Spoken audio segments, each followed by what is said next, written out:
Okay, apologies for that, folks. I think we should be back on the air now as the count is going to be 1-2 here. Coming up to Nolan Graw at the plate for Peninsula. Again, apologies for the technical issues as Graw will foul this one down the left side. Count goes to 2-2, or check it, stays at 1-2. Again, Graw's a guy that Peninsula has a lot of faith in this year, and for good reason. Sophomore out of South Dakota State, comes out of Cedar Rapids, Iowa, had a season-high 4 hits versus St. Thomas back in 2025. Count at 1-2 to Graw, and he delivers a bouncing ball into right field for a base hit. Nellis coming around second. He'll stop there, and we've got 2 runners aboard for the Oilers. It's a big play for Nolan Graw as he gets a single, the first hit of the season for Peninsula, and the Oilers are rocking and rolling all of a sudden here in this top half, or bottom half, I should say, of this first inning. Luke Lusky will come to the plate against Isaac Lucas. Lusky, yet another South Dakota State player. There are 3 total on this Oilers squad. Lusky, a very consistent batter. 288 average, 58 RBIs, and 47 runs this past season for the Jackrabbits. That is delivered for a strike. Count goes to 0-1. Former All-Summit Second League team player. First team All-Summit League this season. One of the players to have a league-leading 31 RBIs in the Summit League this past season, so look for him to make a big impact, and he will foul this one off. Count goes to 0-2, and it sounds like that one may have hit a vehicle. Hear a horn in the distance, so hopefully it didn't cause too much damage. 0-2 pitch coming up for Luke Lusky. Trying to possibly tie this game up with Nellis at second, and his teammate from South Dakota State, Nolan Graw, at first. Pitch delivered by Lucas. It's low in the dirt, and that's going to be ball 1. And he is very fortunate that Braden Horn, the catcher, was able to stay in front of that baseball and not let it get past him. Lucas with 11 total pitches thus far in this contest. 1-2 coming up with no outs as this Oilers offense looks to pounce early. Again, we apologize for any audio issues we had or broadcast issues we had earlier. Check swing, and that's going to be called for ball 2. They're going to say that Lusky did not, in fact, go all the way around. Count evens at 2 balls and 2 strikes. And the patience of Luke Lusky is going to pay huge dividends right here, possibly for the Oilers, if they want to bring in that tying run. 2-2 pitch, and he's going to golf one, foul. Count goes to 3-2. Or excuse me, stays at 2-2, I should say, as it rolled towards that Anchorage Glacier Pilots dugout. 2 balls and 2 strikes coming up. Luke Lusky trying to give the Oilers something to talk about early on. 2-2 pitch is delivered, and here's a ground ball through the right side for a base hit. Nellis getting the wave around to third. He's coming home, and he will slide and not make it, or excuse me, does make it in time to score the first run of the season for the Peninsula Oilers. Just able to slide into home plate in the nick of time, and it is all tied up at 1 run apiece, and a huge RBI single for Luke Lusky.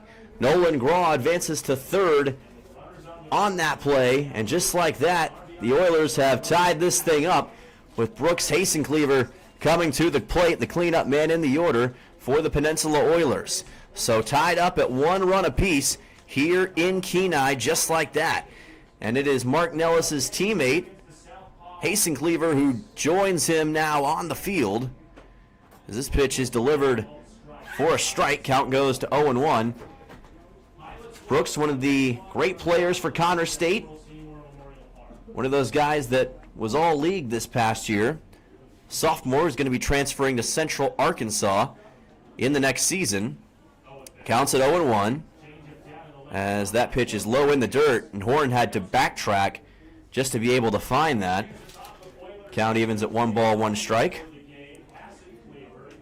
.359 average on the season, 64 RBIs, 86. A whopping 86 runs for Connor State this past season.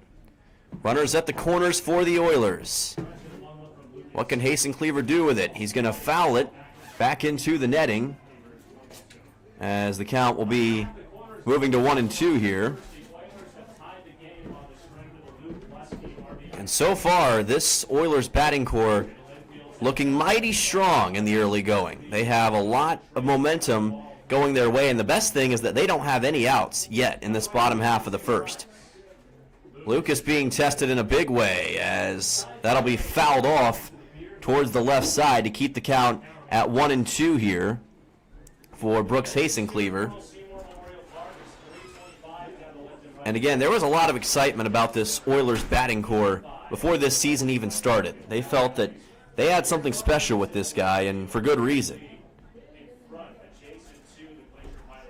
Hasencleaver, along with all these pieces, delivered mightily for their colleges this past year. Runner goes from first. That pitch is going to come in for a ball, and a stolen base will be delivered for the Oilers at second base as Lusky makes his way into scoring position. The count will be 2-2 coming up here for Brooks Hasencleaver. So we'll see if he's able to make good on this opportunity. Still 2-2 coming up. Hasencleaver trying to deliver in this tie game. 2-2, and that pitch read well by Brooks. It's going to be low and inside for ball number 3, or low and outside, I should say. Payoff pitch will be coming up. 3-2 with no outs. Let's see if Brooks can deliver. Payoff pitch coming up from Lucas. And that is high for ball 4. So Hasencleaver reads it well and makes his way over to first with a base on balls. Both he and his teammate from Connor State, Martin Ellis, able to force a walk on Isaac Lucas, and now the bases are juiced with no outs here early for the Oilers. Owen Musil will come to the plate, and Peninsula is set up in a really phenomenal position. Owen Musil, out of Kansas City, Kansas Community College, hails from Omaha, Nebraska, and had a .405 average this past season. And delivers a ground ball through the right side for a base hit. Graw comes around. He scores. Here's the throw in from right field. It will not be in time as Lusky scores as well. And it is Owen Musil with a 2-run single to put the Oilers on top for the first time this season. What a shot for Owen Musil. And what a couple of runs scored by Peninsula. This is exactly what the Oilers were looking for here in the early going. 2-run single for Musil as Carson McCormick will come to the plate, and it is 3-1 Peninsula here in this bottom half of the first inning as McCormick tries to make his own mark here early on. Right now it is all systems go for Peninsula. McCormick, he wants to join that party as that pitch is going to miss outside. Count goes to 1-1. 1-0. Got to talk to McCormick quite a bit this week, and he's one of those guys that has a quiet confidence about him. Just wrapped up his first year of baseball at Allen Community College and did well in his state of Arkansas as he fouls this one away, and the count goes to 1-1. He was the number 5 catcher in the state back in his high school days, number 40 overall player in the state of Arkansas, played his prep baseball for Clinton High School. And now trying to deliver here with Musil at first and Brooks Hasencleaver currently at third. 1-1 pitch is delivered, and it's outside for ball number 2.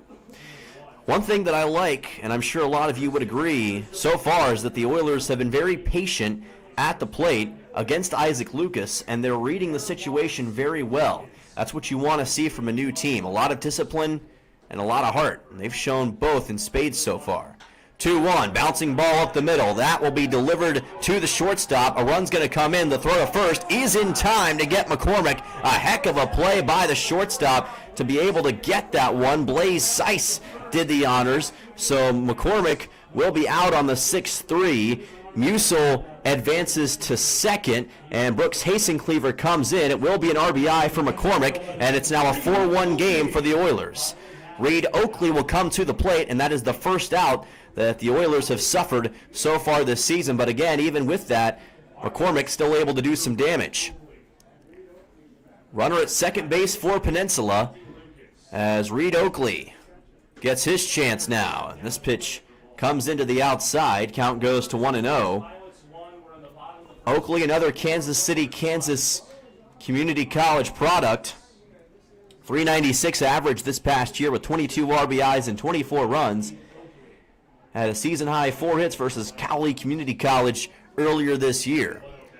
1-0. This pitch is in for a strike. Count goes to 1-1. Nice breaking ball by Lucas, who's been adjusting that breaking ball as this bottom half of the first has continued on.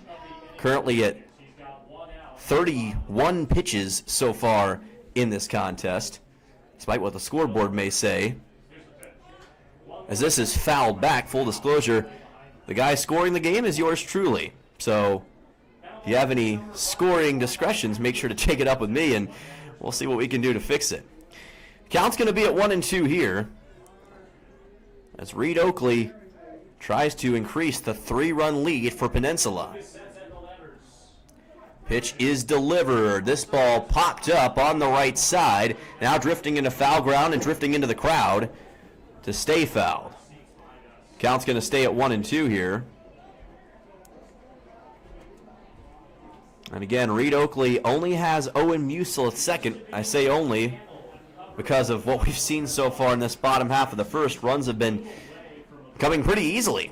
All things considered so far for this Oilers squad, they want to keep it that way. 1-2 pitch coming up to Reed Oakley. Delivered by Lucas, and another foul ball. Say this, Reed Oakley is certainly hanging in so far in this early going against Isaac Lucas. And you have to be able to make contact and at least keep yourself alive, quote unquote, in these situations and give yourself a chance in the at-bat. At the very least, you run up the pitch count for the opposing pitcher. 1-2 is delivered, and that pitch is high. Count will be at 2-2 coming up for Reed Oakley. Still just one away in this bottom half of the first inning. Oilers on top 4-1 over the Glacier Pilots. You see Musil at second in the middle of your screen here. Sun shining bright here in Kenai. Trying to shine here on Oakley as he pops this one up into foul ground. First baseman chasing after it, and it's actually the catcher Horn who makes the grab for out number 2.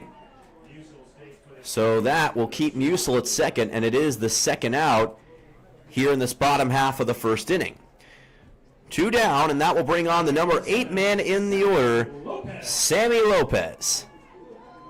And Sammy's been a really fun guy to watch him practice and throughout the week since he landed here in Kenai. Freshman out of Cal Baptist, Fontana, California. Played in 17 games this past year. Had a 3-hit performance against Harvard back on March 16th with 2 RBIs. That's a season high in college baseball. As Lucas delivers a breaking ball for a strike. Count goes to 0-1 on Sammy Lopez. There are a few Cal Baptist products on this Oilers squad, guys that fans will certainly want to keep an eye on. 0-1 pitch coming up to Lopez. We'll see how aggressive Musil wants to be here as well, as that pitch drifts to the inside for ball number 1. Lopez did a good job to avoid it at the very least and keep it from being a huge problem as far as pain goes. Hit by pitch wouldn't have been the worst thing, but you want to try to avoid contact if you can help it. 1-1 and a swing and a miss. Lopez fanned at that one.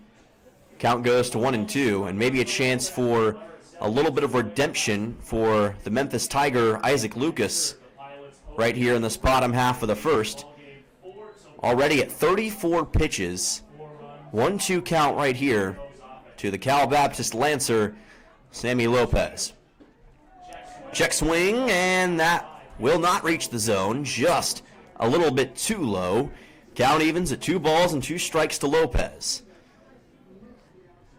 Oilers trying to get all the way back to the top part of the order in this inning, but they've only got one more out to work with. 2 balls and 2 strikes.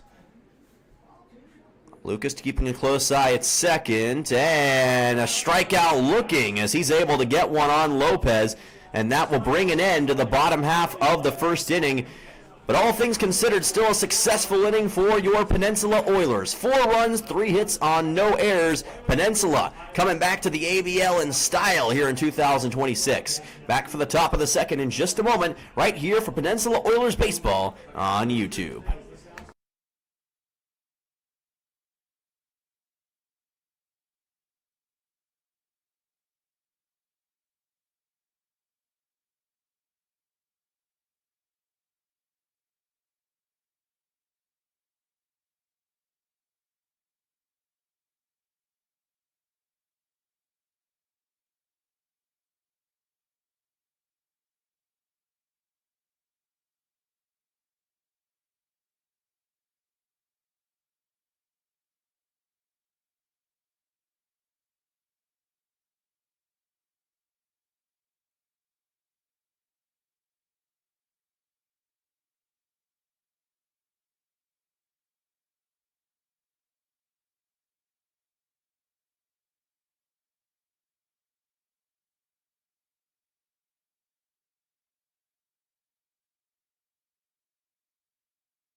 Welcome back here to Peninsula Oilers Baseball on YouTube. Dylan Simmons with you. Glad to be with you for the 2026 Oilers baseball season as Cole Dixon wheeling and dealing against Ryan Dotson.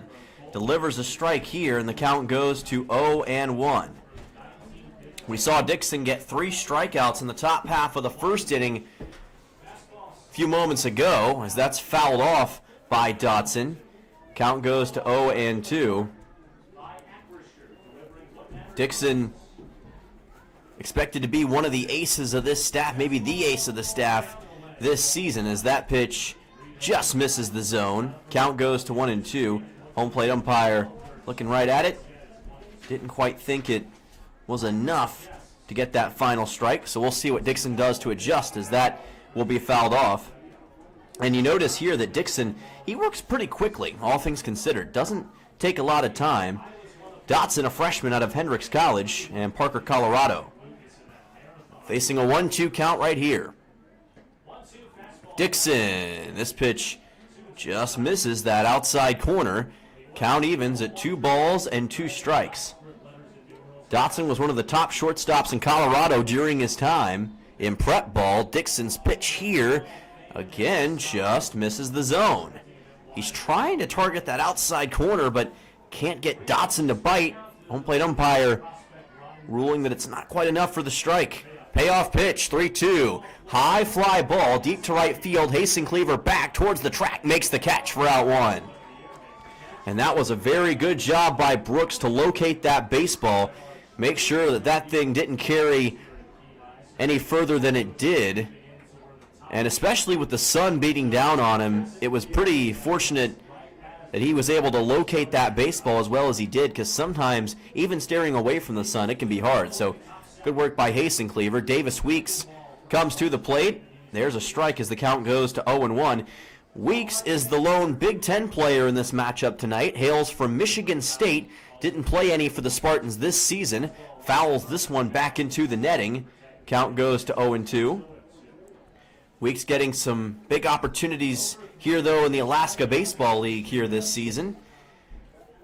Has an opportunity as the number 7 man in the order to get a hit on Cole Dixon. It would be just the second hit for the Glacier Pilots so far in this game, as this pitch is upstairs for ball number 1. Count goes to 1-2. Davis Weeks out of Peoria, Illinois, 6'2", 200 pounds. Dixon, breaking ball, just misses the zone again. It's that same outside corner that he keeps trying to find but just can't. So the count will be at 2-2. 2 balls, 2 strikes. Dixon, pitch. There's the strikeout looking. He'd been trying that outside corner, and he finally got it, this time on Davis Weeks for out number 2. And that'll send on Nick Cortinas, the number 8 man in the order for the Glacier Pilots, and Cole Dixon showing his stuff early on. Already with 4 strikeouts here in this game. There's a fastball delivered. Looked like it might have been a little high, but still called for a strike. Count goes to 0-1. Cortinas from Texas delivers a ball into left center field for a base hit. And that will be a big-time single for the number 8 man in the order for the Glacier Pilots, and their second hit of the game. It's Cortinas with a 2-out single here in the top half of the second. And that will send up the next man in the order for the Glacier Pilots. It is Blaze Sizz to the plate. Number 9 man in the order, trying to possibly spring Cortinas forward as that pitch comes in high, and the count goes to 1-0. Cole Dixon using that breaking ball at a pretty good frequency here in this top of the second, as we just saw there. Fastball's high this time. Count goes to 2-0. Sizz out of Reno, Nevada, plays for Cal State Northridge, and attended Moan Catholic High School back in his playing days. Played as both a shortstop and a pitcher. Collected all league honors multiple times during his prep days, and is now trying to make the most of his opportunity here. Faces a 3-0, call it a 3-1 now, as Dixon adjusts well on that last pitch and has it at a 3-1 count for Sizz. What can Dixon do with this 3-1 count? He's going to get a swing and a miss. Count goes full, 3 balls and 2 strikes for Blaze Sizz. Cortinas is at first, hoping that his teammate can possibly get him into scoring position. And how aggressive does Cortinas want to be with a payoff pitch here? 3-2. There's a strikeout looking for Dixon. That'll certainly fire up the crowd. He gets his 5th strikeout of this young game, and he continues to dominate from the bump so far. Oilers get their first shutout inning defensively of this season, and they maintain a 4-1 lead over the Pilots. Back in just a moment here to Coral Seymour Memorial Ballpark for Peninsula Oilers Baseball on YouTube.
Welcome back. This is Peninsula Oilers Baseball on YouTube. Dylan Simmons, glad to be joining you here on this Wednesday. I would say night, but it's a night for some of you if you're watching down in the lower 48. Here in Alaska, it's still daylight, and it's going to be like that all evening long because of the quote-unquote midnight sun.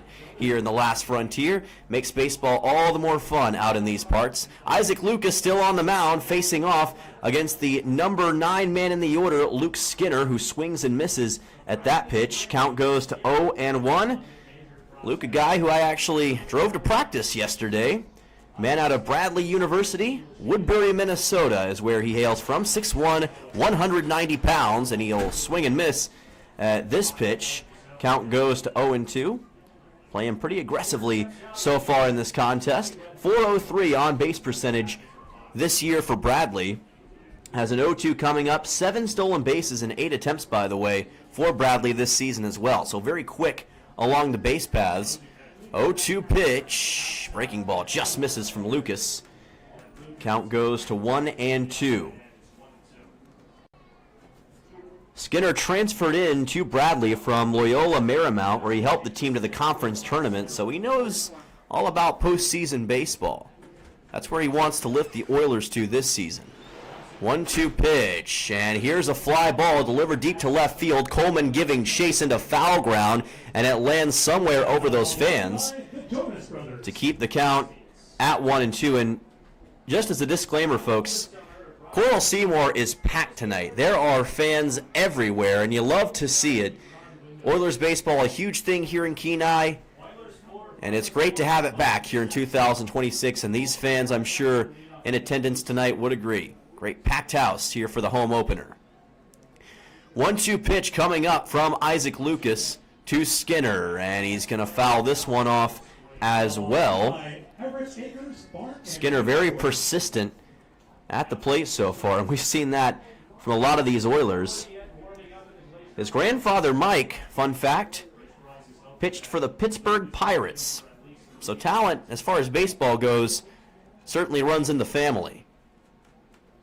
Skinner's got all that talent. And this pitch, breaking ball delivered well to the outside, evens the count at 2 balls and 2 strikes here in this bottom half of the second. Lucas already running up that pitch count, above 40 pitches now in this contest, so he doesn't have nearly as much wiggle room as I'm sure he'd hope. Pilots will have to keep that in mind. 2-2 pitch and a swing and a miss for Skinner, and that will be a big strikeout for Isaac Lucas to start this bottom half of the second inning. It is his second strikeout so far in this contest. And it brings us back to the top of the order, and the man from Toronto, Mark Nellis. His first time up through the order, he was able to get a hit, or excuse me, force a walk for Peninsula, and he did get hit by a pitch. Hit by a pitch delivered from Lucas, and that will send him on to first base. So he's reached base twice in kind of unorthodox fashion. First it was the base on balls, and now a breaking ball misses the mark for a hit by pitch. And that will send Nolan Graw to the plate for the Oilers. And just like that, Peninsula is set up again. We talked a lot about Graw in the bottom half of the first and his talent. Showed bunt for a moment, pulled back. That pitch for Lucas misses wide, and the count goes 2-1-0. A lot of great D1 talent on this Oilers squad. 10 total D1 players that Peninsula has at their disposal by my count. Runner goes here. Here's a bouncing ball fouled to the left of the first base line, and the count will be at 1-1. Nellis, he didn't waste any time. He took off as soon as he felt there was an opportunity, and again, that's what you got to do sometimes in these situations. Graw is a lefty batter taking on a southpaw here. Interesting to get a lefty versus lefty matchup. Definitely could be something that could be fascinating to watch, as that pitch will be attempted over to first, a throw over to first, not a pitch, I should say. Unsuccessful on getting Nellis at. 1-1 pitch coming up. Graw standing in strong, and that is low and in the dirt for ball number 2. Lucas so far just not able to find that strike zone as consistently as I'm sure he would hope for. And that again works into the favor of these Oilers batters, because they've been patient at everything they've seen so far, willing to let it play out, create their own opportunities whenever they see them. 2-1. Lucas misses to the outside again on a breaking ball, and the count goes to 3-1. Oilers were the number 3 seed in the postseason 2 years ago in their last ABL season. Ended up sweeping the Glacier Pilots here at home to get that 3 seed in the final series of the season. As that pitch misses outside again, it's ball 4. Graw on to first, Nellis on to second, 2 aboard for Peninsula. That'll bring on Luke Lusky to the plate. And Peninsula here at home was nothing short of incredible 2 seasons ago. 16-5 overall. So Coral Seymour Memorial Ballpark is certainly a place that can give this team a great advantage, as we've seen time and time again. And they're trying to prove that again here in 2026 as Luke Lusky comes to the plate for the second time. Number 3 man in the order, and 2 straight Oilers have reached on something other than a hit here. Lucas able to deliver that for a strike. Count goes to 0-1. Looked like a potential high breaking ball, but just able to clip that top part of the zone to bring the count to 0-1. Oilers are led by their head coach, Dave Dawson, in his first season full-time as the Oilers head coach, former assistant for this Peninsula squad. And here's a fly ball delivered foul towards right field. Count will go to 0-2. Dawson stayed in the last frontier last year, but not in the ABL. He instead coached with the Alaska Gold Panthers of Fairbanks as an assistant, then got the call to come back and coach the Oilers in their return this year, and he has taken that opportunity and ran with it. And right now he's got his team on top 4-1 over the Anchorage Glacier Pilots, as this pitch from Lucas misses to the outside. Count goes to 1-2.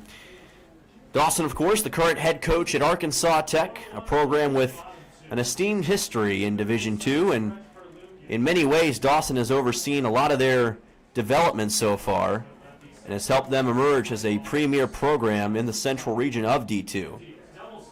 Double steal attempt by the Oilers, and they're going to take both second and third base as the pitch was low. Horn couldn't handle it. Nellis to third and Graw to second. And that is exactly how you take advantage of an opportunity if you're Peninsula. So 2 runners in scoring position now for the Oilers. Luke Lusky stays at the plate with this 2-2 count.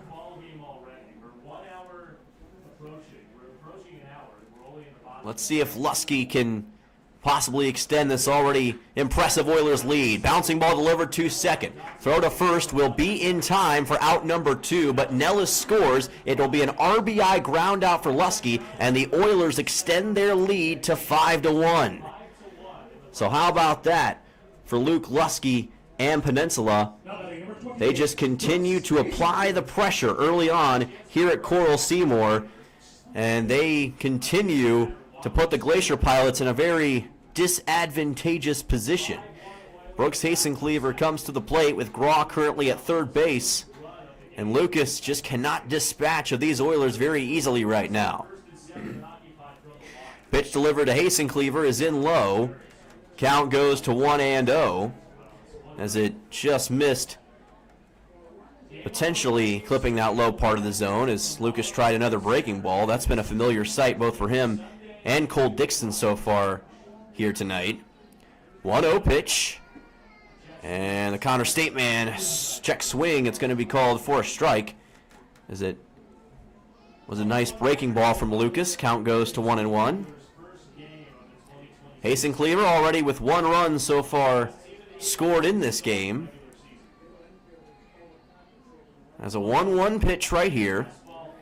Watches this breaking ball miss to the outside, count at 2-1.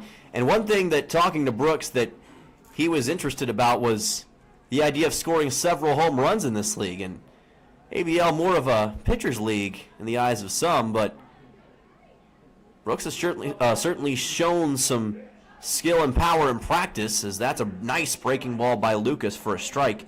Count goes to 2-2. If anyone's got the chance to clear the yard for the Oilers here in game number 1, I would say that Brooks certainly has the capability to do just that. And if so, it would be a 2-run homer that would put the Oilers on top 7-1. But right now he's just trying to bring in Graw. Here's a fly ball that's delivered into foul ground to keep the count at 2-2. Brooks Hasencleaver played in 35 games in his first year with the Connors State program. 34 hits with 26 RBIs, an incredible sophomore season. Future Central Arkansas player as well. Here's a looper that gets down into left field. That'll score Nolan Graw and Hasencleaver. Hastens the arrival of run number 6 for Peninsula to increase their lead to 5 here at home. An RBI single for the second baseman. And that is exactly how he wanted to make an impact in this bottom half of the second, as the Oilers continue to apply the pressure to Lucas and the Glacier Pilots. Now up by 5 with 2 outs in the bottom of the second. Owen Musil will come to the plate. And it looks like Lucas and the Glacier Pilots right now just trying to find some answers to slow down this Oiler batting attack. This pitch misses to the outside. Count goes to 1-0. Owen Musil delivered on a 2-run single his last time up. And now he's got a chance to add to that right here, as that pitch does reach the top right part of the zone for a strike. Nice fastball from Lucas. Count goes to 1-1. Owen Musil, a man who is going to be a very big piece for the Oilers this season, fouls this one to the right side. Count will be at 1-2. Talked about him and what he did with Kansas City, Kansas Community College. Helped the team to a 43-20 record this year.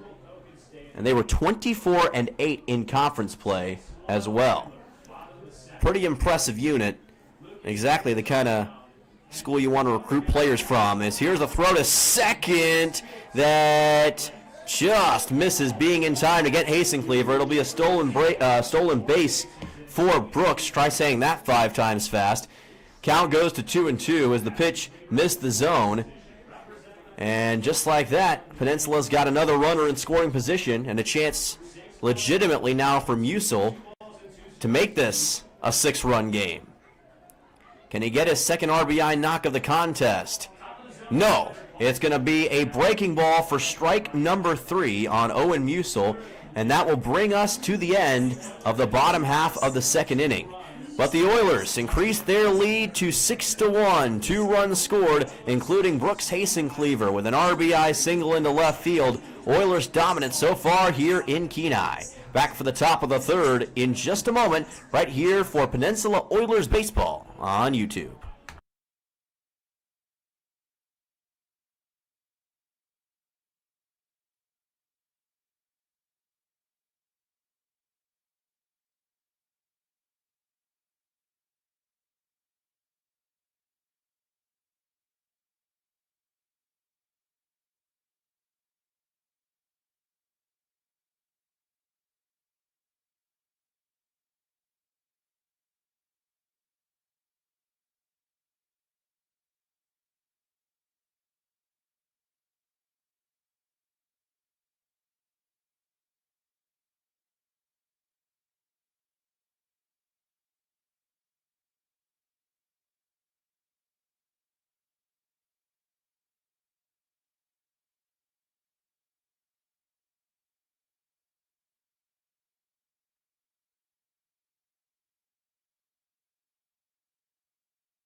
Welcome back. This is Oilers Baseball on YouTube, and Peninsula on top by a score of 6-1 so far in this contest.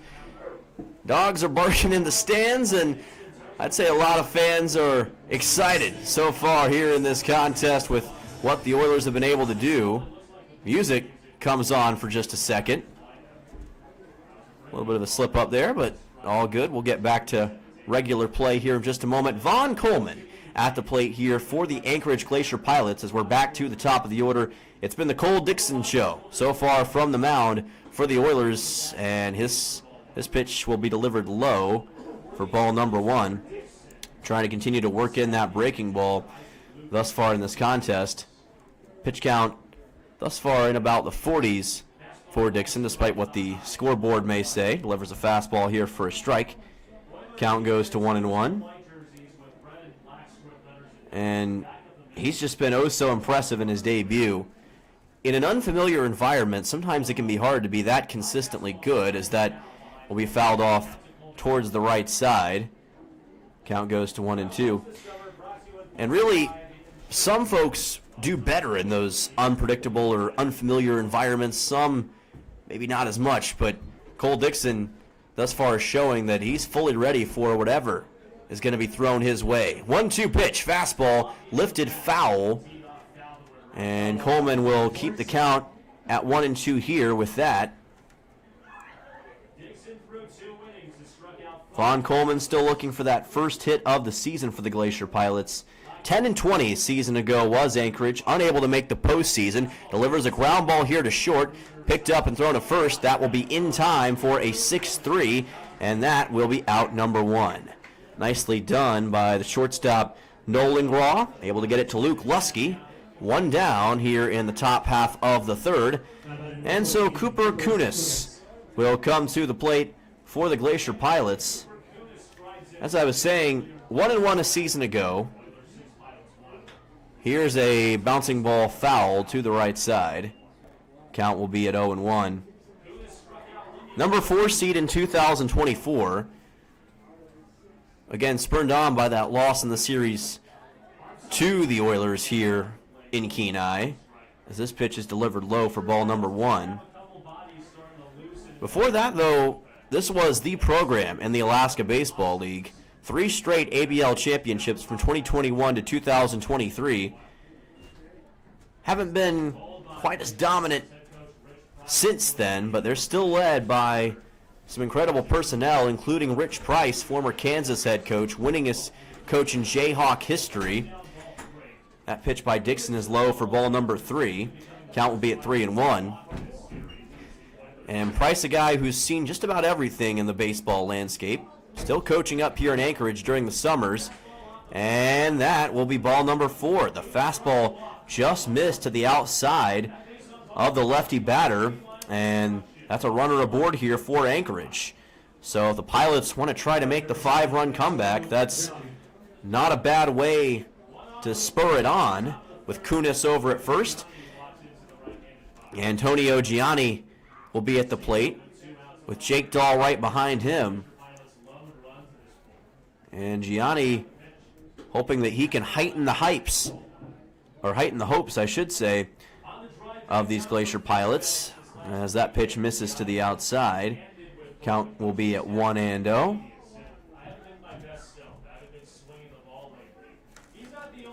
And Gianni facing a 1-0 here. Check swing. This pitch gets away from Oakley. Did a good job to track it down and keep Kunis at first. But the count will be at 2-0 as Dixon not finding the zone quite as consistently as he did early on. Of course, he's still got plenty of time to shore that up here in the top of the third without it being too big of an issue. 2-0 pitch on the way, and a nice breaking ball for a strike. That is exactly the kind of adjustment that Cole Dixon has patented so far in the early going, and trying to make good on this 2-1 count right here.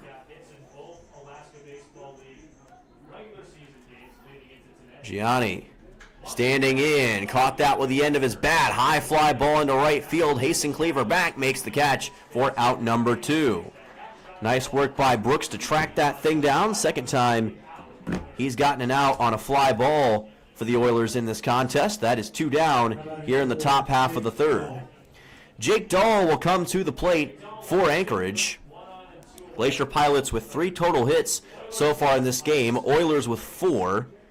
But it's been the volume and timeliness of the hits that has been the big difference for Peninsula so far, as well as the walks. Here's a fly ball into center. Gets down in front of Mark Nellis for a base hit.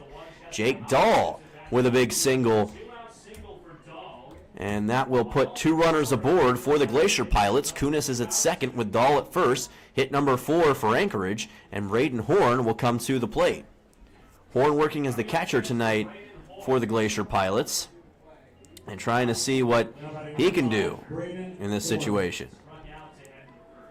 Braden Horn struck out his last time up. Listed as a utility player on the Glacier Pilots website, but working as a catcher for them tonight. Horn, a Kansas City, Kansas Community College player.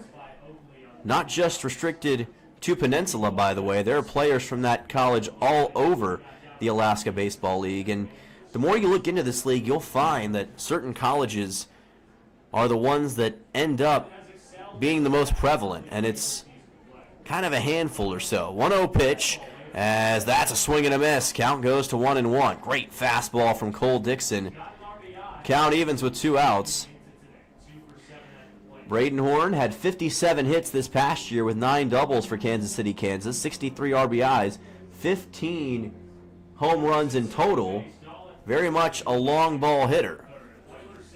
Pilots could use one right now. 1-1. Dixon's breaking ball. Misses low. Count goes to 2-1. Braden Horn, 6'4", 220 pounds. Big, strong catcher. Trying to use that to his advantage right here. And fool Cole Dixon and the Oilers. Breaking ball. Dixon tried that inside corner, couldn't get it. Ball 3. And the count moves to 3-1. Dixon in danger of issuing his second walk of this inning. Already put Kunis at first on that. And now on the verge of doing that again right here. 3-1 delivered, and that's upstairs, ball 4. Bases are loaded for the Anchorage Glacier Pilots. First time we've seen the bases juiced tonight for Anchorage, and that'll send on Ryan Dotson, the number 6 man in the order. And this could be the opportunity that Anchorage was looking for to possibly put themselves back in this game. Obviously, with the 5-run deficit, it's a lot to overcome, but in this spot, I think if you're the Glacier Pilots, you certainly feel better about your chances, but Cole Dixon's fastball will try to see to it that that isn't going to last too long. Count goes to 0-1 as Dotson swung and missed at that pitch. Dotson out of Hendrix College, a freshman, 6'1", 190, breaking ball, swing and a miss. Nasty stuff from Cole Dixon. Can he get strike number 3 to put a quick end to this top of the third and strand 3 runners for Anchorage? We're going to find out. Dixon takes his time here. 0-2 delivered. Breaking ball, just high. Almost the same kind of pitch that worked before to get the strike on Dotson. Couldn't get it to work this time, though. And now he'll settle in on the 1-2. And remember, Oakley's got to work hard to make sure it stays in front of him as well in this situation. 1-2 pitch upstairs on a fastball. And we will move the count to 2 balls and 2 strikes. Dotson, a 2026 All-SC-AC honorable mention. 2-2 pitch. Lightly hit and fouled to the right of the first base line. Just barely hit over the plate by Dotson. So the count will stay at 2-2. And Dixon certainly will welcome that. If that had been in play, it could have been a tough ball for him to pick up. Already 5 strikeouts in this game for Dixon. He's gotten one in every inning so far. Will that streak continue in the top of the third? We're going to find out. 2 balls and 2 strikes. Breaking ball. High upstairs. Ball 3. Count will run full, and we'll have a payoff pitch with 2 outs. This could be the most pivotal moment of the game so far for both teams. Dixon's payoff pitch on the way. Check swing.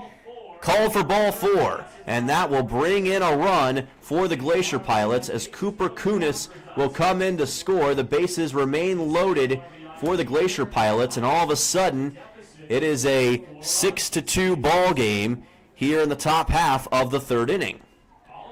So Davis Weeks will come to the plate, and the tying run is at the plate for the Glacier Pilots, and we'll get our first mound visit of the season. It is Coach Caden Tharp who makes his way onto the bump, trying to talk to his players and make sure that they're in the right frame of mind here and keeping Cole Dixon focused on the present right now. And you can't blame him. This is a very pivotal moment here in this game, and you got to make sure that you got everybody in position. So Caden Tharp doing exactly that.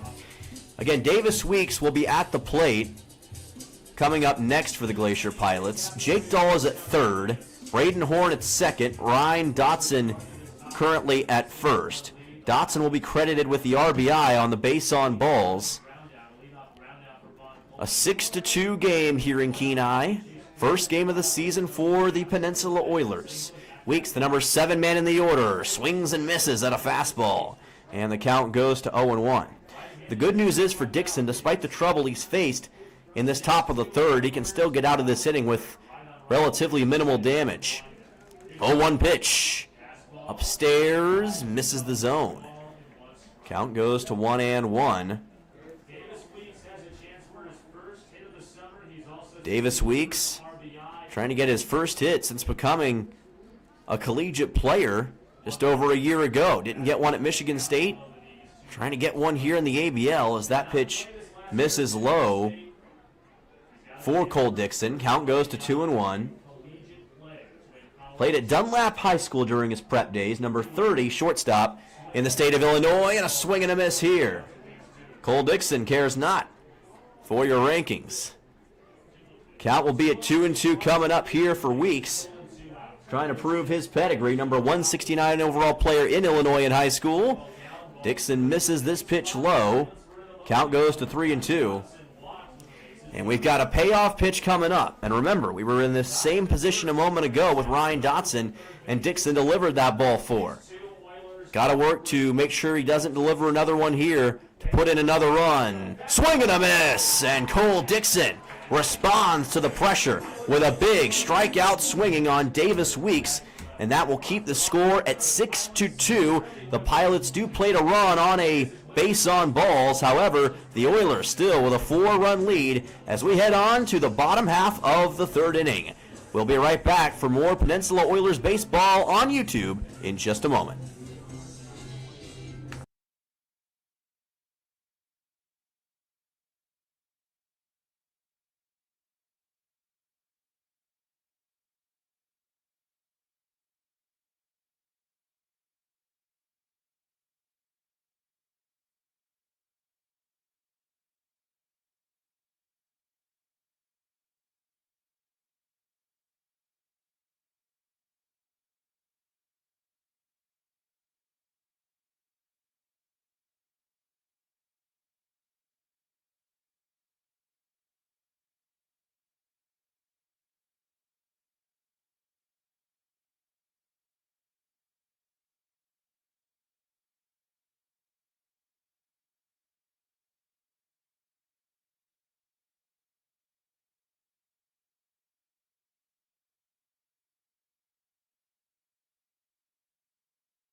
Welcome back. This is Peninsula Oilers baseball on YouTube. Dylan Simmons with you. Bottom half of the third inning here at Coral Seymour Memorial Ballpark.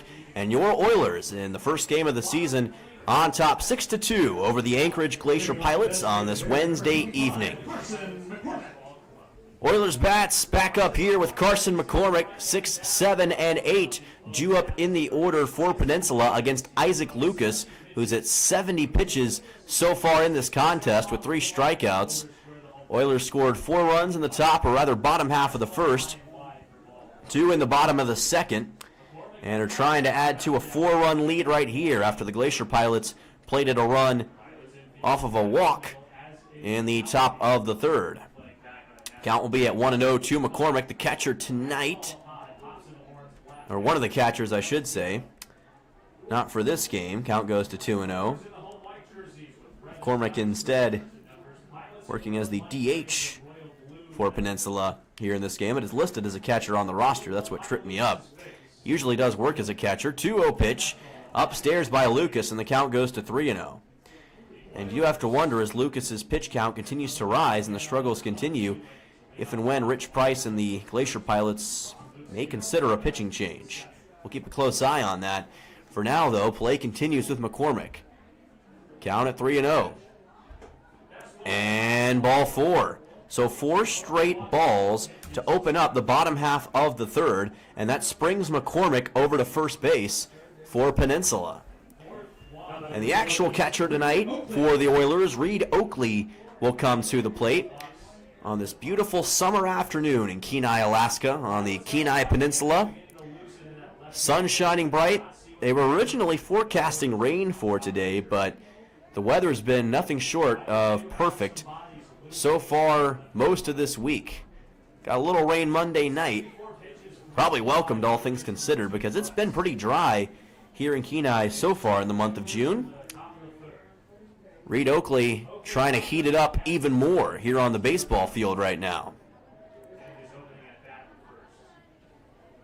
Pitch delivered by Lucas. Breaking ball just finds that outside corner of the zone for a strike. Count will be at 0-1. Lucas wants to avoid any more walks in this contest. That's been one thing, along with hit by pitches, that he's allowed a little bit too much of so far. 0-1, softly hit, fouled. Just a little bit of contact made by Oakley. Count will be at 0-2. And Reed Oakley, talked about him a little bit earlier in this contest. Playing inspired tonight. Trying to help his Oilers to a victory. Counted 0-2. This pitch to the outside. And the count will be at 1-2 here. Just got word from one of the neighboring booths here in the press box that the New York Knicks apparently just won game number 4, by the way, of the NBA Finals. So for all of our basketball fans out there, the Knicks are now just one win away from an NBA title. 1-2 pitch and a swing and a miss for Reed Oakley right here. That will bring out number 1 here in the bottom half of the third. Big strikeout for Isaac Lucas. That'll send Sammy Lopez to the plate. But that is pretty big news for all of our basketball fans out there. And that was a big point of contention in the Oilers dugout, in the Oilers locker room. A lot of basketball fans, a lot of NBA fans here in this Oilers squad. And here's a throw to second. Runner goes, and the throw too high to the shortstop, Blaze Seas, and he was unable to bring that down before Carson McCormick stole second base. So Peninsula able to put a runner in scoring position, and that will make life a little bit easier for Carson McCormick and Sammy Lopez. Let's see what Lopez can do. That pitch, by the way, was called a strike, so the count will be at 0-1 here. Peninsula looking to increase this 6-2 lead. They've been consistent in their offensive efforts so far in this game and trying not to slow down. 0-1 pitch is delivered. Here's a chopper foul to the right side. And the count will move to 0-2 for Lopez.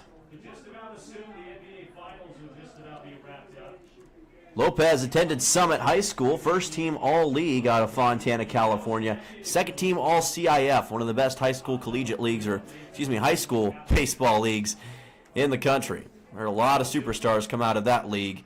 As here's a fly ball delivered to left field. Coleman now drifting into foul ground. Cannot hunt that thing down. It'll be a foul ball. Count stays at 0-2. Lopez got a pretty good handle on that baseball, but just could not get it in fair territory. And this ballpark, Coral Seymour Memorial, has some pretty decent-sized dimensions. It is 387 to dead center field, which doesn't sound like as much for some of the college fields out there, but it is very much a field that plays like it's 400 plus easy. 0-2, and that pitch is low from Lucas. Count goes to 1-2. These two teams will play a 5-game series in the upcoming days from today until Sunday.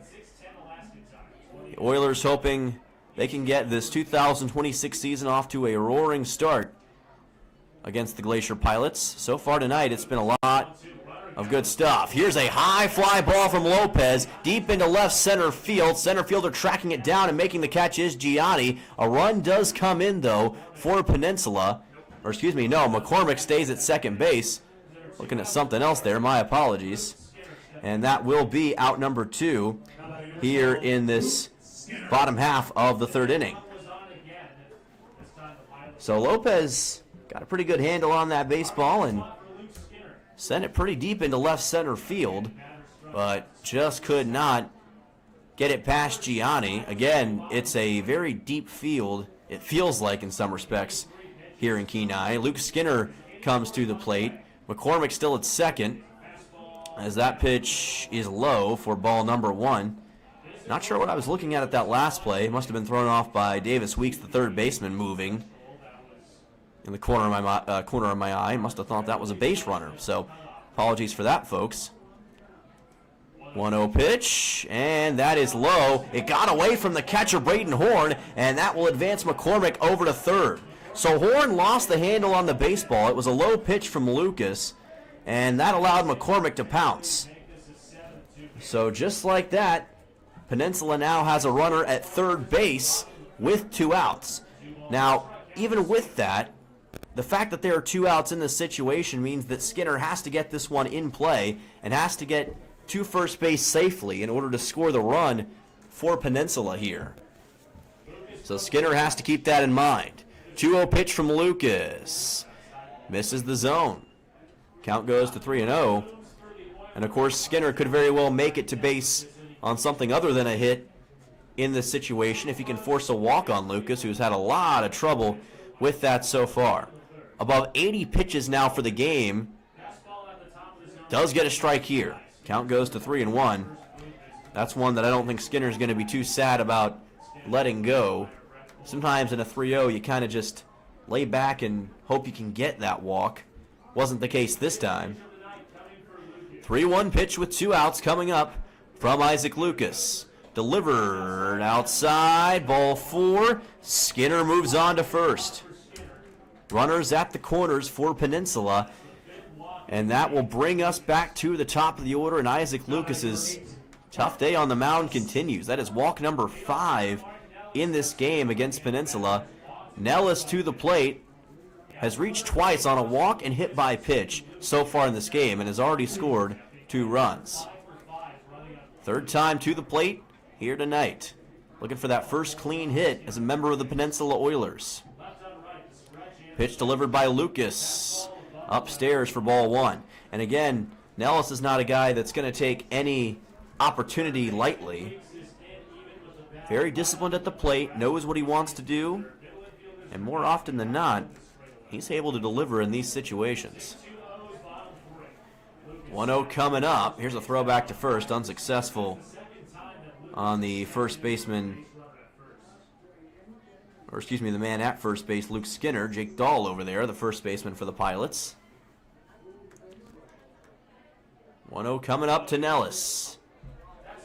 And a fastball delivered towards the outside, but in for a strike for Lucas. Count moves to 1-1. Nellis at 6'1", 195 pounds. Fan of the Toronto Blue Jays. Here's a ground ball delivered to second. Dotson is there, and he will take second base and get the out on Skinner to end this bottom half of the third inning.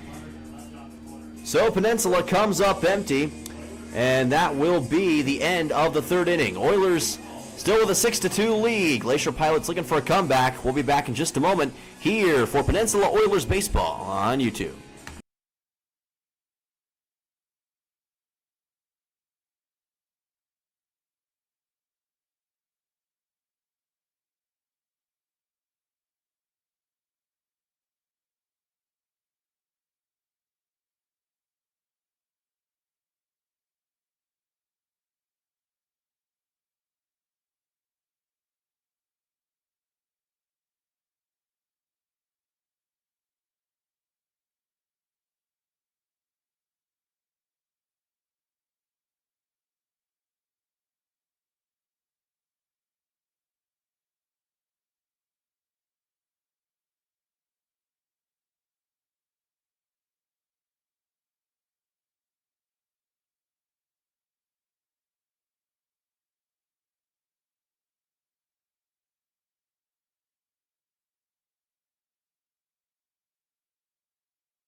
Welcome back here for Peninsula Oilers Baseball on YouTube. Dylan Simmons with you for the top half of the fourth inning. Cole Dixon remains on the mound against the Glacier Pilots and almost delivers a hit by pitch, to Nick Cortinas to start this top half of the fourth inning. Pitch inside for ball one. Fastball here is a little bit high. Count goes to 2-0 on Cortinas, who does have a hit in this game already, 1 for 1 so far here this afternoon or this evening. 2-0 is fouled back. Count goes to 2-1. And you notice Dixon continues to work quickly here in this top half of the fourth. That's been kind of a calling card for him so far in this game. But outs have not been earned easily on either side so far. Both pitchers have had certainly a lot of test from these batters, as that is a strike. Count moves to 2-2. But I think both teams are proving that you're going to have to earn outs no matter what in this situation. This 2-2 pitch just misses high. Count moves full at 3-2. One thing the Glacier Pilots have that's an advantage per se against the Oilers is that they've been playing games Peninsula has not up to this point. As here's a ball popped up on the right side. Lusky camping underneath it makes the catch in foul ground for out number 1. So good job by Luke Lusky to take care of that pop-up. One down in the top of the fourth. As Blaze Sizz will come to the plate for Anchorage against Cole Dixon. Number 9 man in the order. Dixon tries the fastball. It is high for ball number 1. Just couldn't get it in the zone there.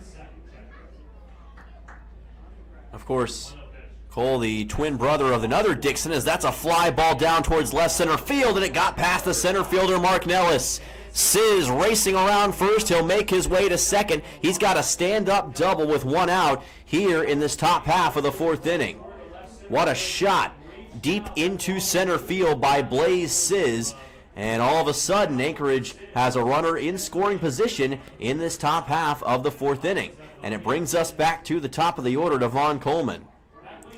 So, believe it or not, despite the 6-2 advantage, the Glacier Pilots have actually out-hit Peninsula in this contest. They have 5 hits to the Oilers' 4, as Vaughn Coleman is at the plate. This pitch is inside for ball number 1. But that's pretty wild to think about. But again, like I said earlier, it goes back to the timing of these pitches. of these hits for both sides. Here's a line shot down into left center over the head of the shortstop, Nolan Graw. Sizz gets the stop sign at third base. Coleman will stop at first, and he's got a single. Back-to-back hits for the Anchorage Glacier Pilots. Hit number 6 for Anchorage here this evening in Kenai. And Cooper Kunis will come to the plate. And all of a sudden, the Glacier Pilots building a little bit of momentum here in this top half of the 4th inning. And we've been able to watch them consistently have success against this Oilers squad as of late, as that is fouled back by Kunis. Count will be at 0-1. And for Peninsula, they want to make sure that this does not balloon any worse than it already could be. Doing everything they can to keep themselves in position right now, as that is delivered for a strike by Dixon. Count goes to 0-2. Dixon will be joined by his brother Luke Dixon throughout the season, as here's a fly ball delivered deep to center field. Nellis is back, makes the catch, tagging his Sizz. He's going to try to come in, and he's not going to, because the throw from Nellis was sensational back to home plate, so Sizz retreats back to third. It is out number 2 here in this top half of the 4th inning. So a really nice job by Nellis to keep Sizz at third, because it looked like he had a head of steam and wanted to get to home plate, but he didn't get the opportunity to. Antonio Gianni will come to the plate for Anchorage. 1 for 2 so far tonight with a run already scored. And now Gianni has a chance for an even bigger hit right here. Try to cut into this 4-run deficit. The wind picking up a little bit here in Kenai. It's been pretty present throughout the week. And as expected here at Coral Seymour, it will continue to have an impact as this game continues on. Runner goes. Here's a fly ball fouled towards the right side by Gianni. And that'll bring the count to 0-1. Vaughn Coleman quickly took off for second, showing he's not shy to try to take an extra base. So we'll see if he goes back to that here in just a moment. Cole Dixon, NCBWA Central Region Pitcher of the Year during the month of April, or during the month of April, pitcher of the month, not pitcher of the year. As that pitch misses to the outside, count goes to 1-1. One of the best pitchers, though, in Arkansas Tech's home conference of the GAC. Coleman goes, the pitch is wide, the throw to second, gets away from the second baseman, Sammy Lopez, and the run, Blaze Sizz comes in to score, and it's a 6-3 game. Coleman advances to third. The throw from Oakley to second base was wide of Lopez. He couldn't corral it, and as a result, Sizz saw the opportunity and took it. So Sizz comes in to score. Vaughn Coleman moves all the way to third, and it is a 6-3 ball game here in the top half of the 4th inning. Gianni still at the plate. Count is now at 2-1. Here's a ground ball, fair ball through the left side. Gianni will deliver at least an RBI single, maybe a double. It rolls all the way towards the left field corner, and just like that, it is a 6-4 game here in Kenai. Antonio Gianni with an RBI double. 6-4 Peninsula Oilers, but Anchorage is right on the Oilers' tails all of a sudden.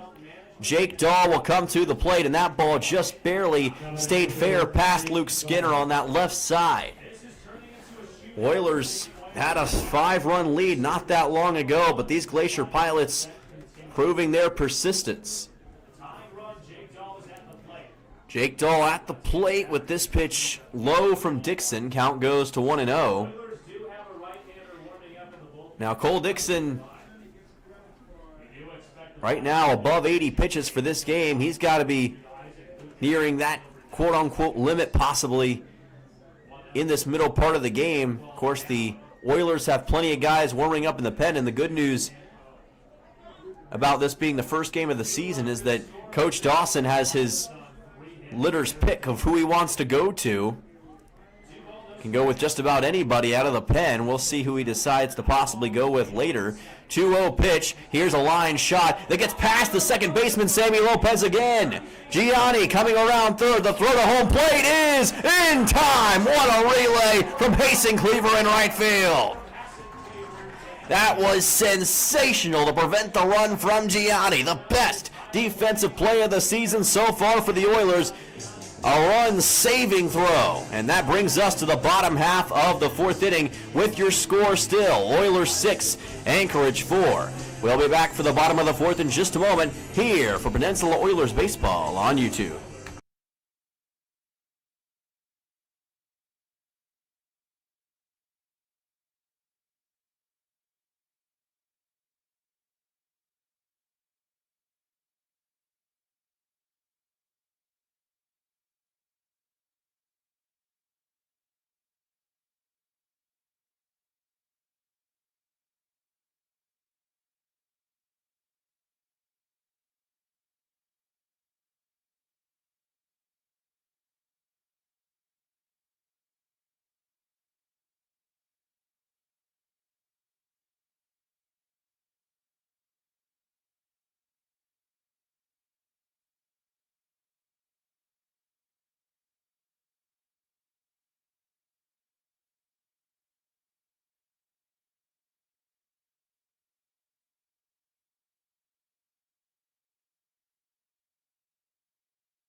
Let's see, could you write that down?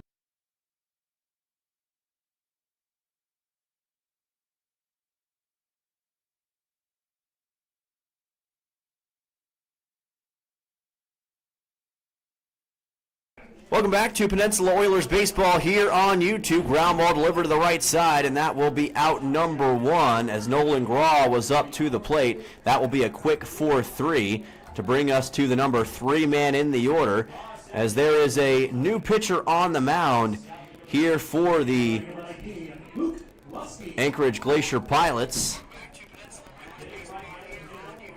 It is Drew Perigo who is at the plate, or excuse me, on the bump for Anchorage.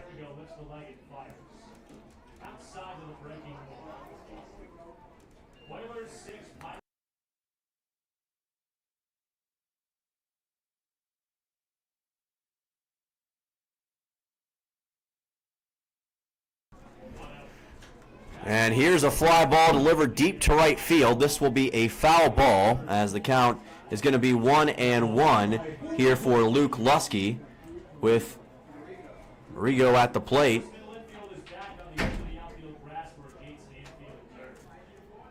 Lusky so far in this game 1 for 2 with 2 RBIs already. Those coming off a 2-run single. Here's a line shot that gets down into left field. It's going to go all the way to the left field corner and off the foul pole. Lusky around second. He'll stop there with a stand-up 1-out double here in the bottom half of the fourth inning. Luke Lusky showing his stuff in this middle point of the game and really taking it true to Drew Perigo so far in this contest. Brooks Hasten-Cleaver will be the next man up for Peninsula, but that is a big start against the new pitcher. So Hasten Cleaver, the second baseman, or excuse me, the right fielder, has been pretty sensational so far. Has done a lot of damage from the plate, already 1 RBI, 1 run, and 1 hit, and delivered that incredible relay from right field to save a run just a few moments ago in the top half of the fourth, denied Antonio Gianni of a potential 1-run game for Anchorage. 1 out here with Lusky at second, as that pitch is going to be a little bit to the outside. Count goes to 1-0 for Perigo. Hasten Cleaver has Owen Musil waiting behind him. Pitch delivered and a little bit low for ball number 2. Hasten Cleaver trying to do his best to stay patient, pounce at the opportunity.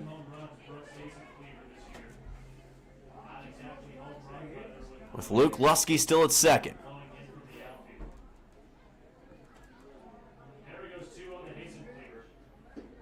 Perigo's pitch is going to miss a little bit to the outside and low for ball 3. It's actually Perigo's how you pronounce it. I want to clarify that with saying Perigo a second ago, but either way, Drew for Anchorage. You can at least call him that and be right.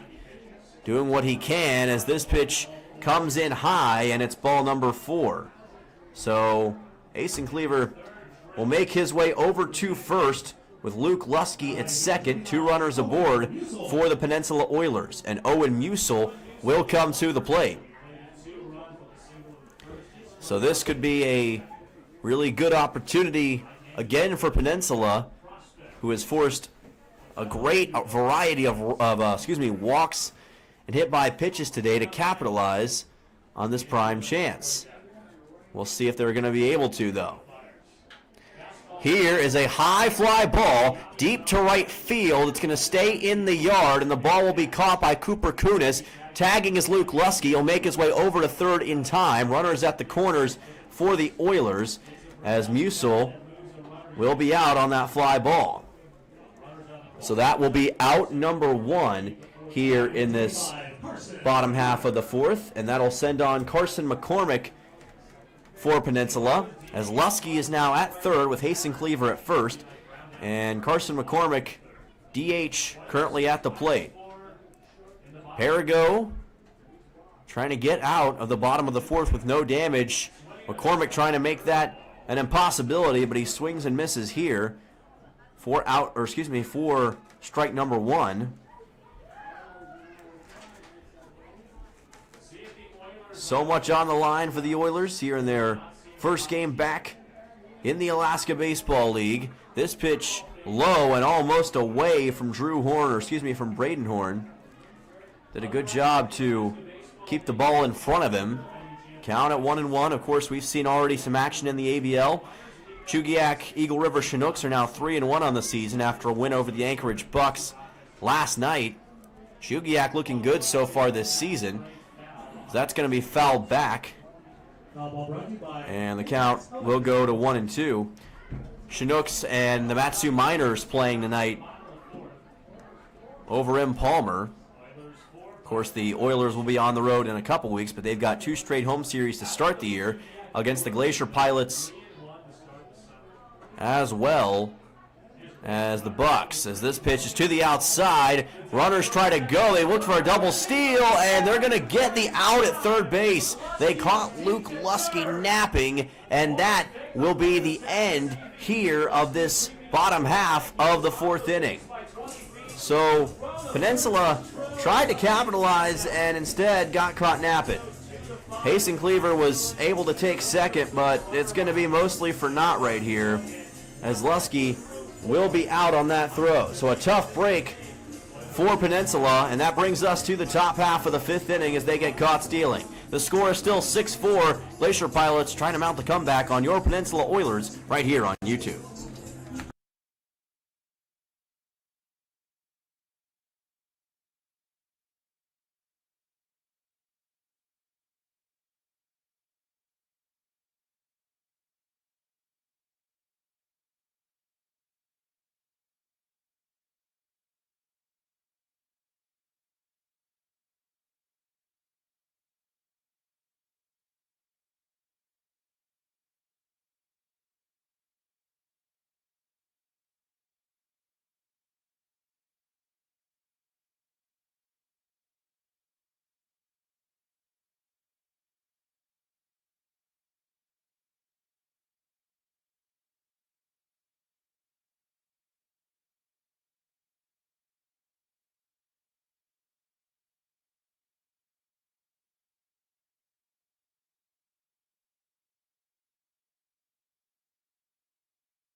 Welcome back. This is Oilers Baseball on YouTube. Dylan Simmons with you, and we've reached the top half of the 5th inning, and we've reached the second pitcher of the season for the Peninsula Oilers.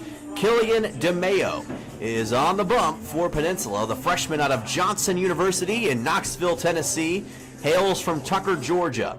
At a 3.95 ERA on the season with an 0-1 record, 13 2/3 innings pitched, 11 appearances this past season for the Royals. And he'll take on Braden Horn, the number 5 man in the order for the Glacier Pilots.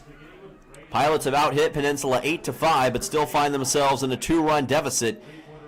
10 combined runs already in this contest. And DeMayo's first pitch going to miss to the outside for ball number 1. Count goes to 1-0. Peninsula trying to win their first game in 2 years here tonight, as here is a ball sent over to center field, trying to race after it, and not making the catch is Mark Nellis. Dove after it, and he couldn't grasp it in his glove. So that'll allow Braden Horn to make his way over to first, and it is a odd bloop single that'll put Horn on base. So Ryan Dotson, I should say, will make his way to the plate. You don't see that kind of hit every day, and that's one that I'm sure that Mark is going to want back, but just couldn't locate that baseball the way that he wanted to. So Dotson to the plate will foul this one back. Count goes to 0-1.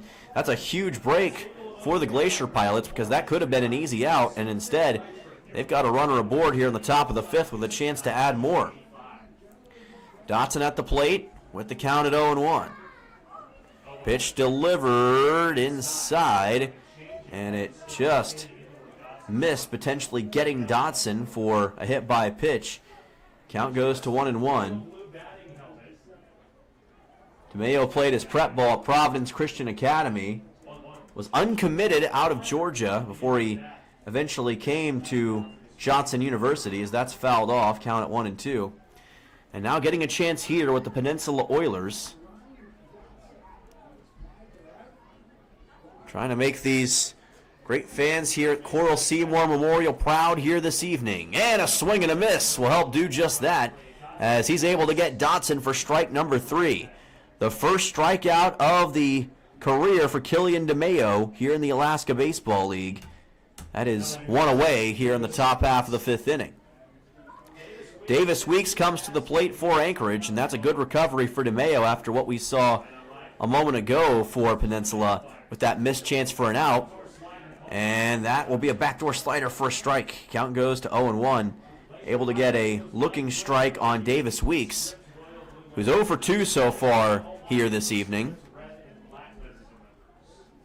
Pitch delivered by DeMayo. Sidearm misses to the outside. He's got a very unique pitching motion. Got that sidearm motion that is pretty fun to watch for a fan and for the players themselves. DeMayo with the count at 1-1.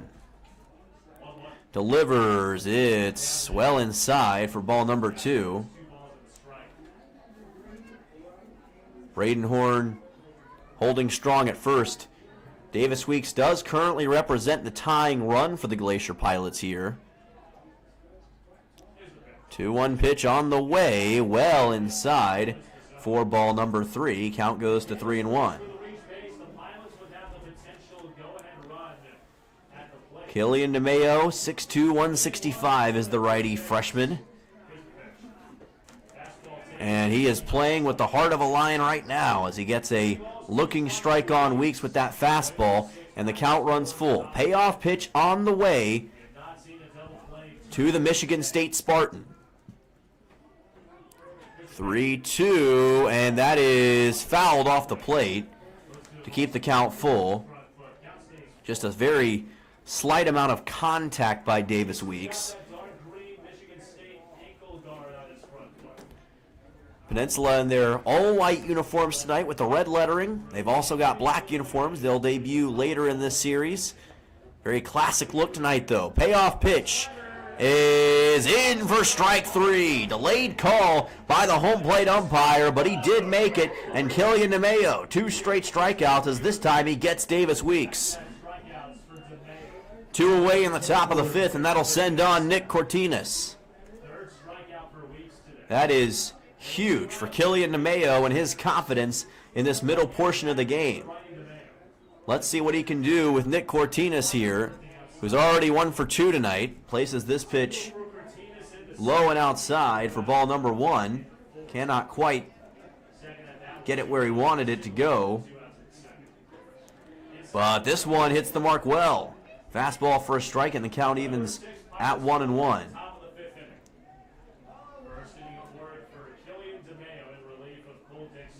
Cortina standing in with the 1-1. Remember, Braden Horn is at first. Here is a foul ball, fouled off the plate by Cortinas. Keeps the count at 1-2.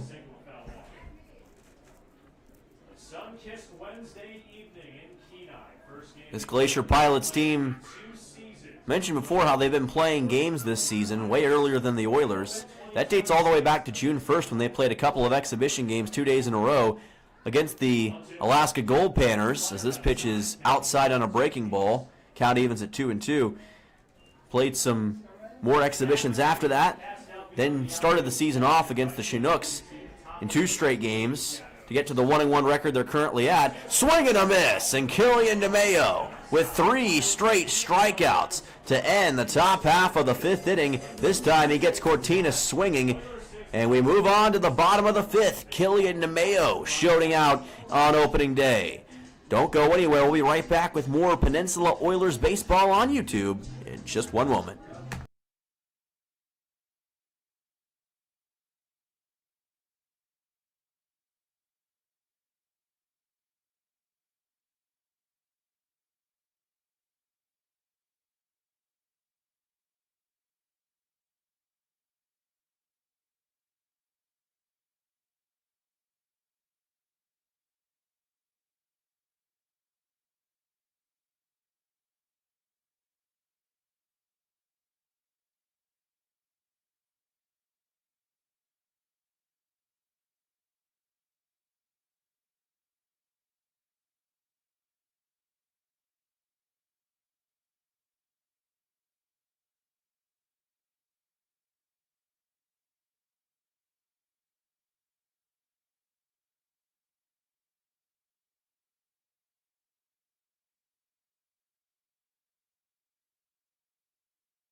Welcome back here to Peninsula Oilers baseball on YouTube. Dylan Simmons with you, and your Oilers on top by a score of 6-4 in what's been an ultra-competitive and ultra-fascinating game here in Kenai. Opening day for the Oilers in Alaska Baseball League action.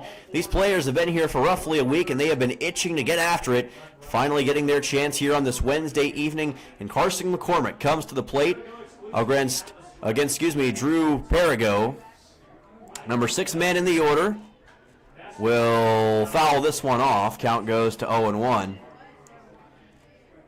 It'll be McCormick, Reed Oakley, and Sammy Lopez who will lead off this inning for Peninsula. Oilers in their last season in ABL action were above 500. As this pitch misses inside, count goes to 1-1. But they were a team that certainly had the capability to beat anybody on any given day and were nearly unbeatable here at home, trying to maintain that edge against the Glacier Pilots. Here's a line shot delivered right to the shortstop, Blaze Sizz, with an incredible catch. That'll be a line out on McCormick, and out number 1 here in the bottom half, of this 5th inning. So Reed Oakley will come to the plate for Peninsula, and that was a really good play by Sizz to figure out where that ball was and just adjust to it on the fly. So Reed Oakley comes to the plate with Perigo, I'm sure, very happy that that ball didn't get into center field. Pitch delivered to Oakley. It's going to be called for a strike. Count goes to 0-1. And a lot of times your infield has to be able to make plays like that to keep you in position, and that's exactly what Sizz just did. Oilers with 5 total hits in this game, but 6 runs to show for it. But they have been shut out the last 2 innings against this Glacier Pilot squad as that pitch misses for ball number 1. Tested by this Anchorage squad who's doing everything they can to try to get a comeback victory here tonight on the Peninsula. 1-1 delivered to the inside. That is ball number 2. Count moves to 2-1.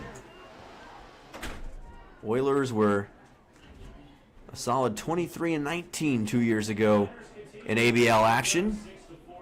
They want to improve on that record this year. This is a ground ball fouled. Count will even at 2 balls and 2 strikes.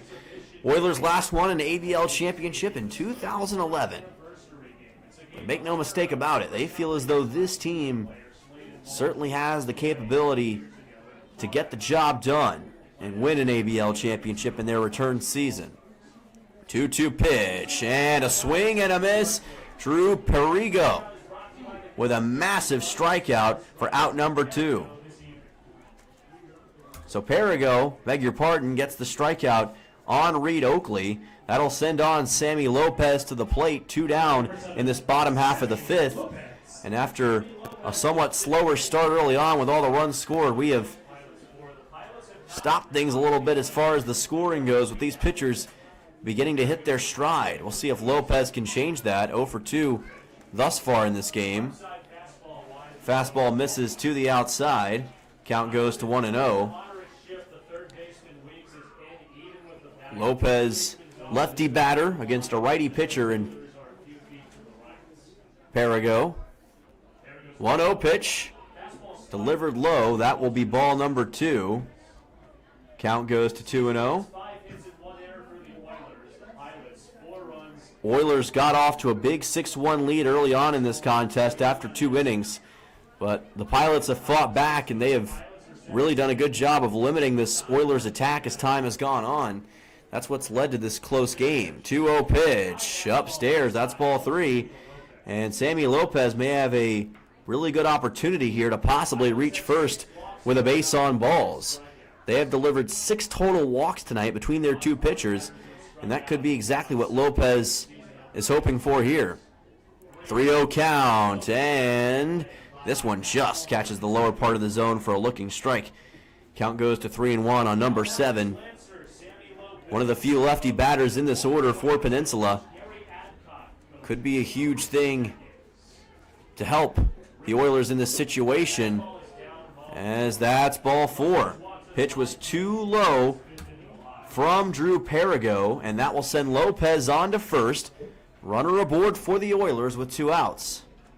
So Lopez reaches on a 5-pitch walk, and we'll get Luke Skinner coming up next for the Oilers.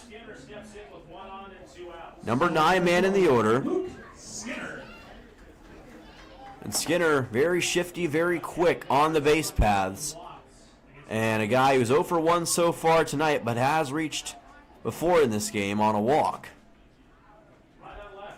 We'll see what he can do in this spot. Another lefty batter. And that's one thing that's interesting about this part of the order for the Oilers, is that their 8 and 9 batters are both lefties, which could be tough on Perigo, the righty pitcher. Count is 1-0 for Skinner right here. Perigo's pitch is delivered and is in for a strike.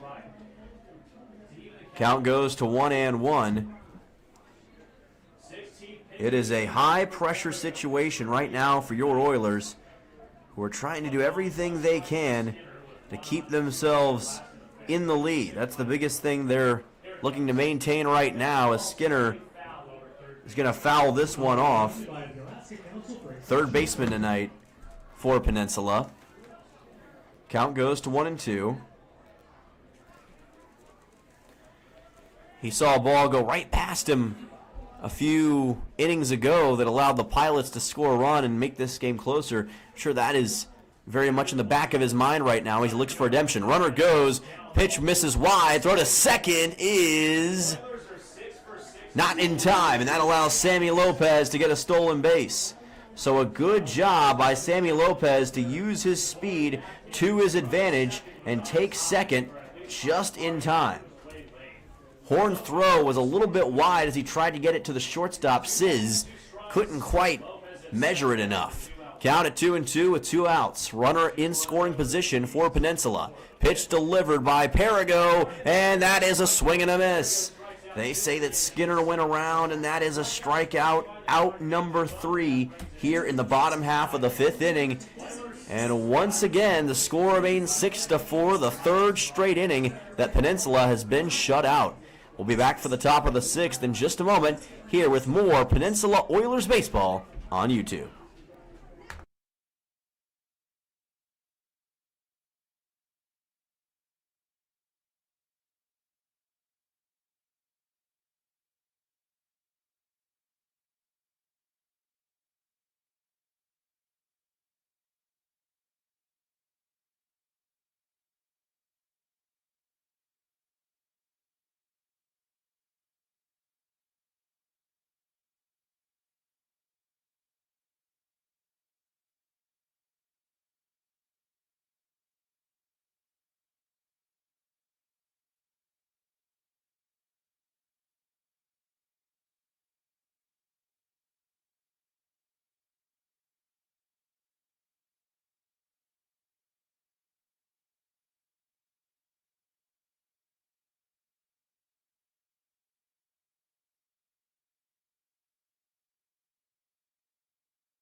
Welcome back. This is Oilers Baseball on YouTube. Dylan Simmons with you, top half of the 6th inning here on a Wednesday evening between the Anchorage Glacier Pilots and your Peninsula Oilers. First game of the season, and it is Blaze Sizz at the plate, number 9 man in the order against Killian DeMayo, and the sidearm pitcher delivers a strike. Count goes to 0-1. DeMayo was sensational early on in that top half of the 5th inning, and he had 3 strikeouts against the Glacier Pilots to get all 3 outs in the frame. In fact, the only batter that reached was on a bloop single, and it was Braden Horn. Catcher got it after Mark Nellis was unable to bring it in from center field. 1-1 pitch here, almost got Sizz for a hit by pitch. Count goes to 2-1 as that was well inside from DeMayo that time. Sizz 1 for 2 with 1 run tonight. He's also made some great plays over at shortstop for the Glacier Pilots. 2-1 pitch. Here's a ball softly hit along the third base line. The throw to first will going to be away from the first baseman, Luke Lusky, and that will allow Sizz to go all the way to second base. DeMayo tried to pick it up along the third base line. Got it in time to Lusky, but it was away from the first baseman, and it allows Sizz to get into scoring position. So it's going to be an infield single, followed by a throwing error from DeMayo. Officially, that will bring Sizz on to second. Vaughn Coleman will come to the plate, and all of a sudden the tying run is again aboard for the Glacier Pilots with what would be a 1-run game currently at second base in Sizz. We go back to the top of the order with Coleman, and this is becoming a very concerning position as Coleman fouls that one off on a bunt attempt. It was way up in the air and clanged off the top of the cage. Count will be at 0-1. Coleman is 1 for 3 with an RBI tonight. Killian DeMayo facing a little bit of adversity here. We'll see if Coleman tries to work that bunt as he was looking to do a second ago. He does show bunt, but the pitch is high. Infield playing up here. Count goes to 1-1, and you can't blame him in this situation. You've got to make sure that you've got your guys in position. in case Coleman does try to bunt. And you've also got to see if you can take care of the leadoff runner, Sizz. And again, it's another bunt attempt here. The throw back to second, and just in time to get back to second base was Sizz. And that was very close, to say the least. That was ball 2, so the count goes to 2-1. Oh, 1-2 count, actually. My apologies. So 1-2 coming up for Coleman. Sizz standing strong at second. What can DeMayo do here? He forces a foul ball, and that'll keep the count at 1-2. No outs here in this top of the 6th, which is crucial to remember for the Glacier Pilots. Could definitely work to their advantage. Killian DeMayo trying to keep Sizz over at second and get a much-needed out right here. 1-2 pitch, and that's a hit-by pitch. It caught Coleman, looked like on the left part of the body, and that will allow him to make his way over to first. So runners at first and second for the Glacier Pilots. Sizz at second, Coleman at first. The tying run is aboard for the first time here in the top half of the 6th for Anchorage. So Cooper Kunis, number 2 man in the order, comes to the plate, and that is an unfortunate break for DeMayo as he tried to deliver that pitch towards the inside. This time he goes to the outside of the lefty batter Kunis, and the count goes to 1-0. And boy, all of a sudden, this has become a much more stressful situation for the 6'2 freshman Killian DeMayo. Lot on his shoulders out of the bullpen. They're going to try a bunt here. It's fouled off by Kunis as he tried to deliver it along the left field line, keeping the count at 1-1. So DeMayo, of course, keeping a close eye on that last attempt from Kunis. Glacier Pilots have shown here in this top of the 6th they are not against using the bunt to their advantage right here. Here's a pitch to the outside. Runners thought about going. Had a pretty good leadoff. Wouldn't be surprised if the Pilots attempted some sort of double steal in this situation. 2-1 pitch coming up from Killian DeMayo.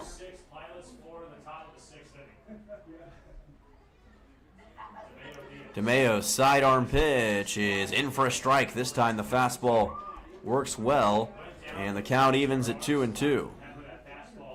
Cooper Kunis is 0 for 2 tonight with 1 run for the Glacier Pilots. Still looking for that first hit of the game, though. Pilots in total have 9. Count is at 2-2. Here's a chopper to the right side. Chance to turn 2. There's 1 out at second. Throw to first. Will not be in time. Runners will be safe at first and third for the Glacier Pilots, and there's 1 away. So Coleman is now out. Kunis reaches first on a fielder's choice, and Sizz is now over at third. So it'll be a 4-6 officially to get Coleman out. And now Sizz at third base in the hot corner. 1 away here in this top half of the 6th inning. Antonio Gianni will come to the plate, and he's been maybe the most productive Glacier Pilot tonight. 2 for 3 with 1 run and 1 RBI already, and that was a hit by pitch. It caught Gianni. No, actually, they're not going to say it was a hit by pitch. He swung through that, apparently, and that'll make the count 0-1. So he motioned initially as if it had hit him, and it may have, but he swung through it, so it doesn't matter in that situation. That's the rule, and that's important to remember in this situation. Because otherwise, that would have been a hit by pitch, and it would have loaded the bases. So the count goes to 0-1.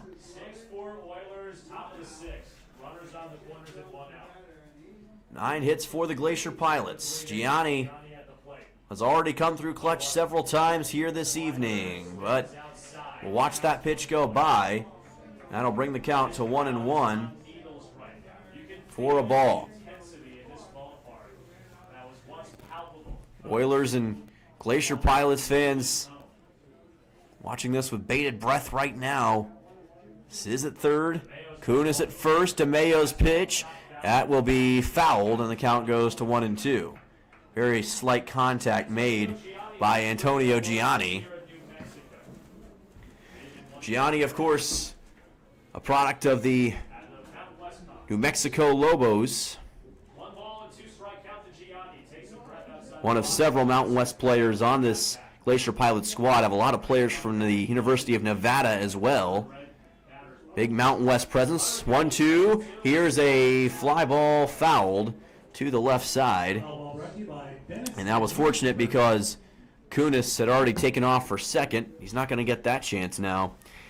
Oilers could really use some sort of double play here, because the important thing to remember is that even if it is a fly ball here for Gianni, as long as he's able to get it into the outfield, there's a good chance that Blaze Sizz could score from third. So it's a really tough position to be in. Here's the pitch that misses wide. Throw to second will not be in time, and then the throw back to home plate is going to be wide of the catcher, Reed Oakley, and that'll score Blaze Sizz.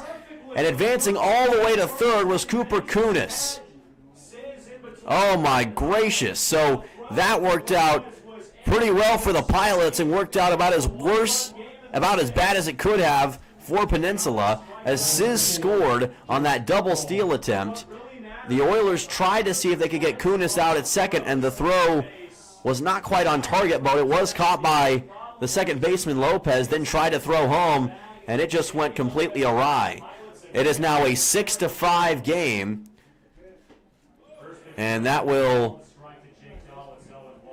bring in Jake Dahl as the next man up. It was a strikeout, by the way, on Gianni, so they get the strikeout there. However, Kunis is now at third with Blaze Sizz scoring. So a lot to clear up after what just happened there.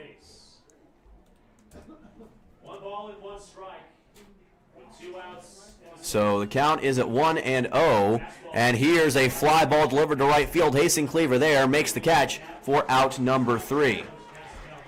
So that'll help Peninsula. However, it is still a big-time inning for the Anchorage Glacier Pilots as they put another run on the scoreboard, and it is now a 6-5 game as we approach the bottom half of the 6th.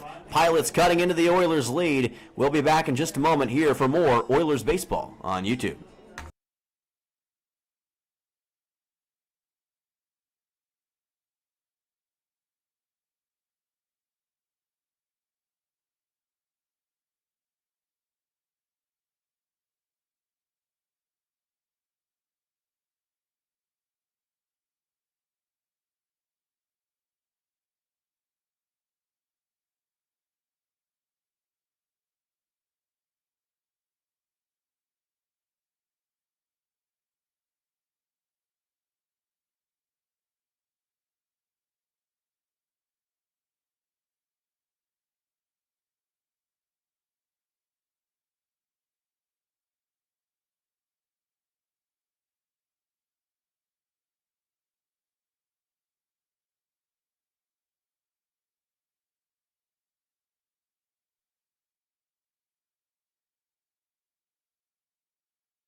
Welcome back here. This is Peninsula Oilers baseball on YouTube, and we're now here at the top half of the 6th inning, or excuse me, bottom half of the 6th inning with your score. Oilers 6, Anchorage Glacier Pilots 5. It has been a chaotic middle part of the game after that wild play just a few moments ago for an error that brought in a run off a throwing error for Anchorage. Mark Nellis is at the plate with Drew Perigo at the plate, or excuse me, on the bump. Just delivers a strike here as the count goes to 0-1. Nellis, leadoff man in the order, has Nolan Graw and Luke Lusky behind him. Count is at 0-1 right here. And this pitch is delivered a little bit low and outside. Count goes to 1-1. Glacier Pilots have slowly but surely been making their way back up in this contest.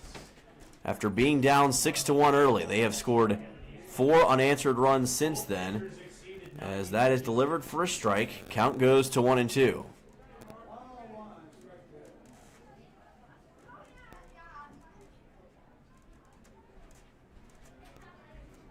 1-2 pitch delivered. Perigo misses just a little bit low. Count goes to 2-2 on Mark Nellis. Talked about him a lot earlier in this game. A man with 2 runs already scored tonight, has reached twice on a hit by pitch and walk. Fouls this one off the end of his bat off a breaking ball. Count will stay at 2-2. Nolan Graw and Luke Lusky waiting behind him. 1, 2, 3 due up in the order. 2 balls and 2 strikes coming up to Nellis. Perigo at about 30 pitches now in this contest. Oh, that's a hit by pitch, and it caught Nellis, it looked like, on the left side of the helmet. So that is a pretty effective hit by pitch. That'll send Nellis on to first on a 3-2, and Nolan Graw will make his way to the plate. It's a painful way to have one to get a runner on base, but the Oilers will certainly take it. Nolan Graw now to the plate. Looks like Nellis is no worse for wear. That's a good thing to see because that was a pretty significant shot off the side of his helmet. So Graw, the lefty batter, at the plate here for the Oilers, and that is delivered for a strike. Fastball delivered by Perigo. Count at 0-1. Drew Perigo's done a pretty good job of shutting down the Oilers since coming into this game earlier on, and is trying to maintain that right here. Looks back to first and tries to get Mark Nellis out with Jake Dahl standing at first base, unable to. You can feel the pressure in Coral Seymour Memorial Ballpark here tonight. Both these teams understanding what all is at stake. Swing and a miss. Here's a throw to second. The throw is in time to get the out on Mark Nellis. That is strike number 2 on Graw, and it's an out on Nellis. My goodness, what a sequence for the Anchorage Glacier Pilots. So all of a sudden, they take out Nellis with that throw out at second base, and that was a great throw from Braden Horn that forced that situation. So Graw's now at the plate with the count at 0-2 with 1 away. Lefty batter, check swing, and they're going to say he went around, strike 3. Swinging strike, and Nolan Graw down. That's 2 outs just like that in the bottom half of the 6th. Drew Perigo will come to the, will face off against Luke Lusky for the Peninsula Oilers, who's 2 for 3 with 1 run and 2 RBIs so far in this game. But, oh my goodness, all of a sudden it is completely inverted for the Oilers after what looked like a promising start here to this bottom half of the 6th. And a swing and a miss as the count will go to 0-1. Lusky took a look at that but was unable to get a good hold on it. 0-1 pitch coming up to Lusky, another South Dakota State product. The Jackrabbit watches that pitch go by for strike 2.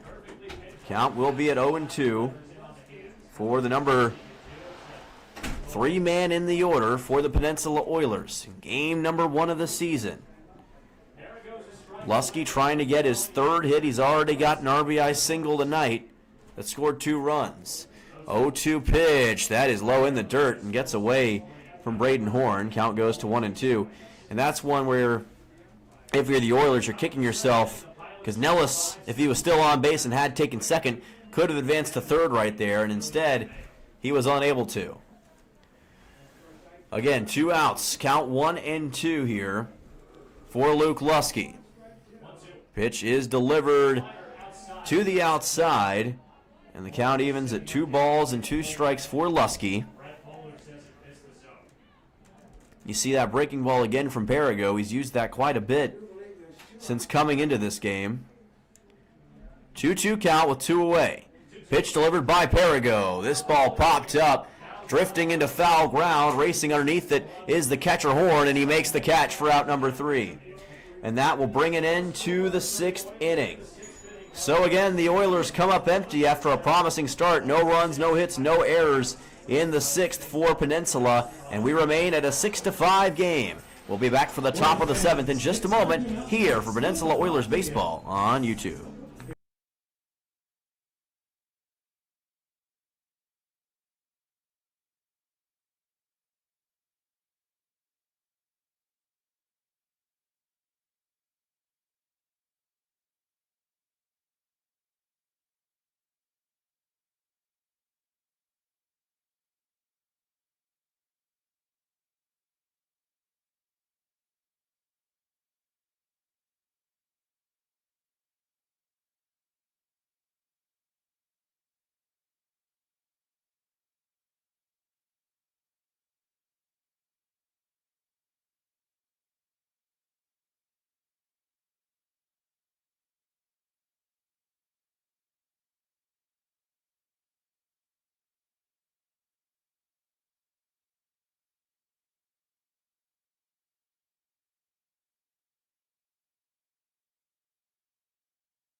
Welcome back. This is Oilers Baseball on YouTube. Dylan Simmons with you for the top half of the 7th inning. We are closing in towards the finale of this contest, but there is still a lot of baseball yet to be played. Man up is Braden Horn, the number 5 man in the order, 5, 6, and 7, due up for the Anchorage Glacier Pilots. Killian DeMeo still on the bump, trying to limit any further damage from this Glacier Pilot squad, and gets a strike here. Count goes to 0-1. DeMeo at about 40 pitches now. He's got 4 strikeouts. Did give up a run, though, in the top half of the 6th. And this Glacier Pilot squad has slowly but surely been cutting into this Oilers deficit that they faced. Here's a ground ball fouled towards the left side. Count goes to 0-2. Peninsula has not scored since the bottom half of the 2nd inning. It has been a drought for them since, and they've been trying to find their way to consistent success, but it hasn't been easy. Glacier Pilot staff has been ready to go,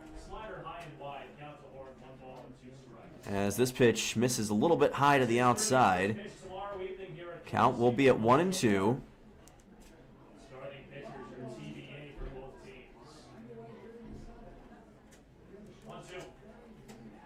And that is going to be a hit by pitch, it looks like, that caught Horn, and that will send him on to first. So a runner aboard for the Glacier Pilots as Horn makes his way over to first base, and that'll send on Ryan Dotson for Anchorage. Dotson, the number 6 man in the order for Anchorage. So far in this contest, Dotson is 0 for 2 with 1 RBI, and he swings and misses here. Count goes to 0-1. The intensity continuing to pick up as this thing continues on. Dotson, the freshman out of Parker, Colorado, .333 average on the season in his college stint, as he delivers a fly ball over to center field for out number 1. So good job by Mark Nellis to camp underneath that baseball and make the catch. That is 1 down here in the top half of the 7th. Davis Weeks will be up next. We talked a little bit about Weeks earlier on. The freshman out of Michigan State watches this pitch come in low. Still doesn't have a hit yet in his time as a collegiate baseball player. 0 for 3 so far today. Doesn't have a hit yet this season. What a time it would be to get one right now, but it's not going to happen yet. Count goes to 1-1. off that nice pitch from DeMayo. Tying run is at first base for the Pilots, and that is a key thing to keep an eye on. Ground ball delivered right to Skinner. Great snag, throws to first, and got it there in time for the 5-3. Tremendous defensive play by Luke Skinner that will get out Davis Weeks.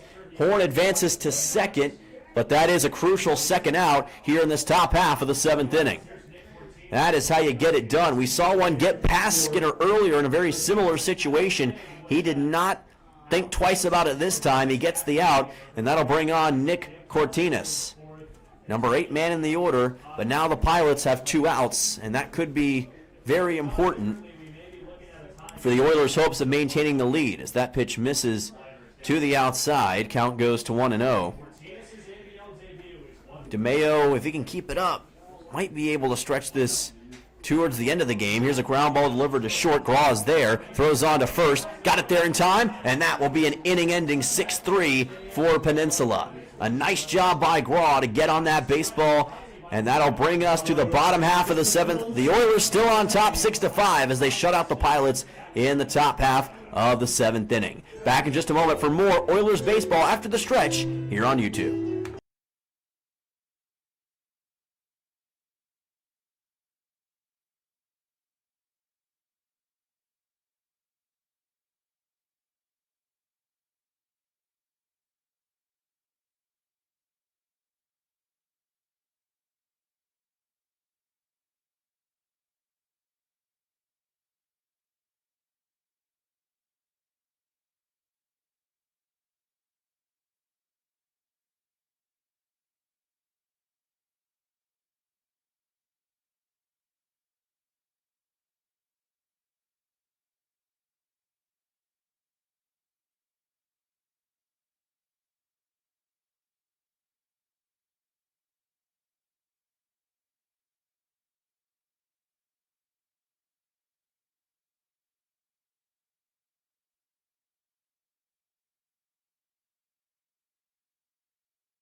Welcome back. This is Peninsula Oilers Baseball on YouTube. Dylan Simmons with you, and we've reached the bottom half of the 7th inning between your Oilers and the Anchorage Glacier Pilots, with Peninsula on top by a score of 6-5, but it hasn't been easy for Peninsula so far. They have had to maintain a 5-run lead, which quickly turned into a 4-3-2 and now 1-run advantage after Anchorage has scored 4 unanswered runs in the meantime. Oilers on top 6-5 though, and have a chance to extend that advantage, but they'll have to do it against the third pitcher of the game for Anchorage. It is Baylor Sandberg, who's on the mound, a sophomore out of Sacramento State and Fallon, Nevada, 6'1", 215 pounds, coming in for Drew Perigo.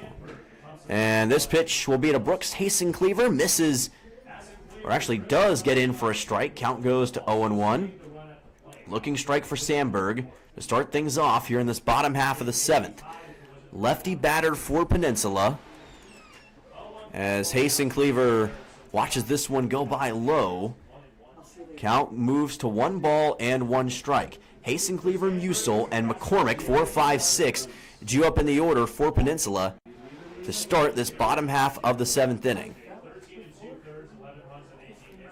And of course, if you're Peninsula, you have to take advantage of moments like this. You don't know how many more chances you're going to get to extend what is a very slim advantage right now, as that pitch looked like it bounced off of the plate. It was low from Sandberg. It's ball 2. Count goes to 2-1 on Hasencleaver. Like we said, Sandberg, the sophomore out of Sacramento State, had a season-high 2 innings pitched against UMass Lowell earlier this season with 2 strikeouts against Utah Valley on April 10th. Here's a ground ball delivered to the right side, picked up by the first baseman Jake Dahl, and that will be out number 1 here in the bottom half of the 7th. So we've got 1 gone for Peninsula, and that will send on Owen Musil. Number 5 man in the order for Peninsula with 1 down. Musil so far in this game is 1 for 3 with 2 RBIs for Peninsula. Getting his first shot against Baylor Sandberg here. And again, Sandberg, the Sacramento State Hornet, member of the, well, now a member of the MAC Conference, but before they were a member of the Big Sky Conference, as that pitch misses in low. Count goes to 1-0. But either way, a Division I university that has produced some solid players over the years. 1-0 pitch, as this will be fouled by Musil to the right side. Count goes to 1-1. Owen Musil, of course, a guy that we've seen a lot of already here tonight. We're going to see a lot more of him throughout the season. Like I said, he's a name that if you're an Oilers fan, you will certainly want to remember. He delivers more often than not in situations just like this one. But a fastball finds the zone for Sandberg, gets a strike, and the count goes to 1-2. Musil trying to get a hit for the Oilers, which has been a rarity in this late portion of the game. 1-2 on the way. Musil pops one up. It's going to be into the crowd, and it'll be a foul ball. Keeps the count at 1-2, but more than anything, it just runs up Sandberg's pitch count that little bit more. Keeps the Oilers in some decent position here. Oilers have delivered 5 total hits in this contest with the 6 runs scored. It's been all about the timeliness of their hitting. Like I've said many a time, that has helped them, as that is a ground ball fouled to the left side. Keeps the count at 1-2. Timely hitting. It is a very underrated commodity, I think, in the world of baseball, but man, is it important, especially in games like this. You got to be able to deliver on a consistent basis, and that's what Peninsula has been able to do. And now the Kansas City, Kansas Community College product with a 1-2 count with 1 away. And a swing and a miss on a beauty of a breaking ball from Baylor Sandberg, and that will be strike number 3. 2 down here in the bottom half of the 7th, and that'll bring on Carson McCormick.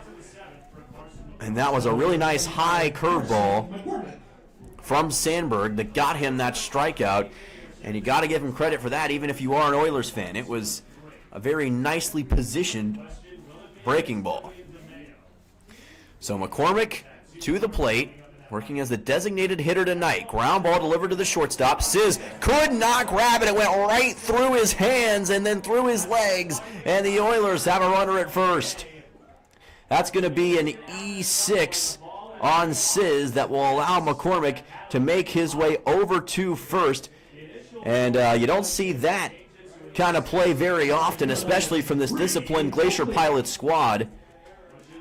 But we will call that an error, at least I'm going to, that allows McCormick to get to first. So an E6 that'll send Reed Oakley to the plate, and a runner aboard for the Oilers with 2 outs. Pitch is delivered, and it's high from Sandberg. Count goes to 1-0. We've seen both teams have some pretty ill-timed errors at points throughout this game. And again, it's all about when you make those errors sometimes that can decide games like this. Oakley hoping that he can maybe force another one. Here's a chopper left side, picked up by the third baseman. Throws on to first, and it is in time for a 5-3. Davis Weeks getting it to Jake Dahl. And so we move on to the top half of the 8th inning. Oilers do put one man aboard on one error, but can't capitalize, and the score remains 6-5. Oilers on top, but barely. Back for the top of the 8th in just a moment for more Peninsula Oilers baseball right here on YouTube.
Welcome back to Kenai, Alaska. Dylan Simmons with you on the Peninsula Oilers Baseball Club YouTube channel for the top half of the 8th inning between your Oilers and the Anchorage Glacier Pilots. And the third pitcher of the game is in for Peninsula. It is Nate Ramirez.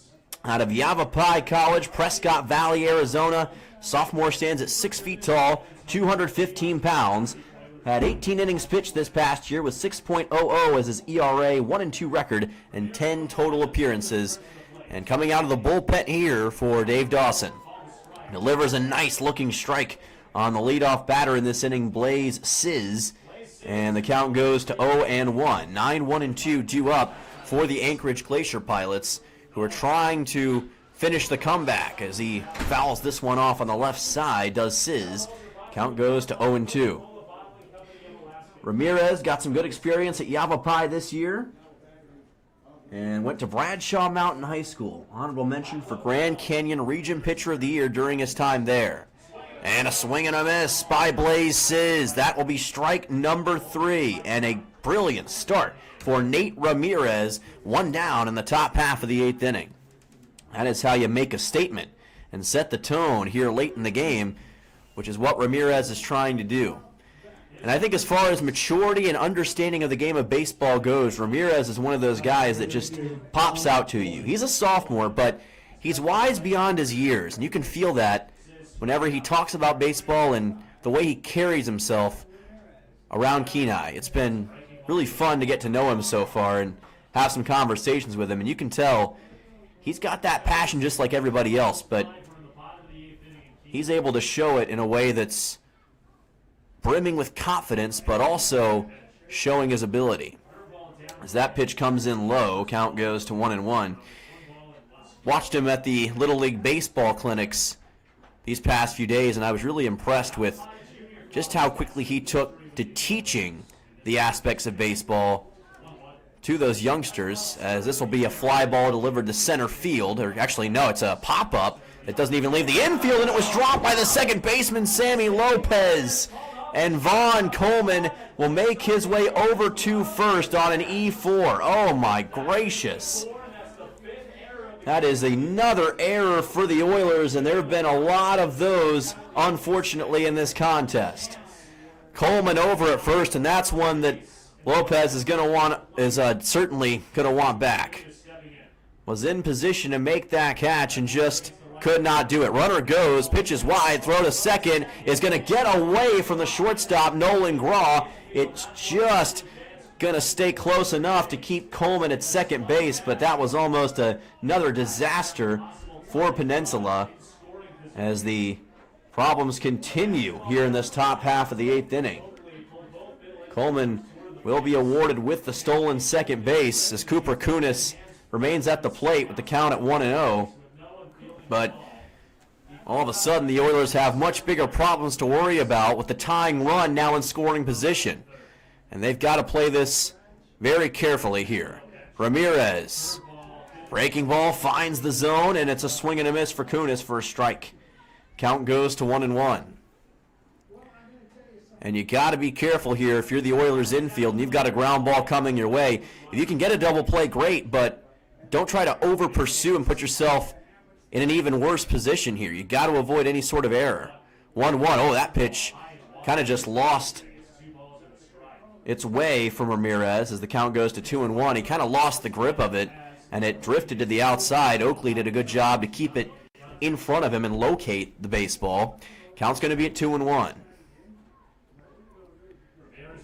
Ramirez goes with the fastball. It is lifted on the left side. It's drifting into foul ground. Skinner camping underneath it in foul territory, and he can't make the catch. It was in front of the Glacier Pilots dugout. He had a glove on it, but he just couldn't get it. And the count will stay at 2, or rather move to 2-2. Oh, my gracious. So that is Skinner and Lopez, who both now had a chance to make a catch and just couldn't do it. Oh, my goodness. So now the count at 2-2 to Kunis.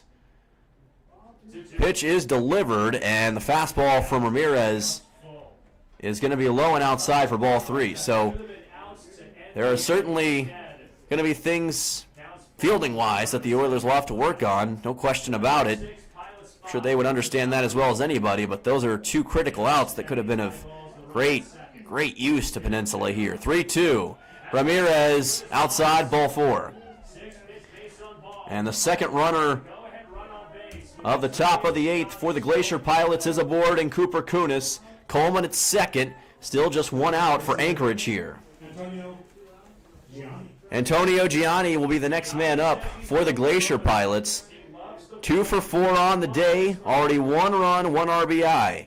He may be the hitter that has stood out the most for Anchorage so far in this contest. He's had the most consistent success against Peninsula, but he hasn't faced Nate Ramirez yet. Breaking ball finds the zone for a strike. Count goes to 0-1. And again, with 2 runners on base, this infield has to keep a close eye on this situation. Third baseman Luke Skinner is playing maybe a little bit up on Gianni, not much, but still definitely not trailing further back here. Runners go, double steal attempt, throw to third is not in time, and that will allow Coleman to take third base and Kunis to take second. Double steal for the Glacier Pilots. It worked to perfection. So just like that, Anchorage has 2 runners in scoring position, and they've got a very good opportunity here to possibly tie this game up or maybe even take the lead.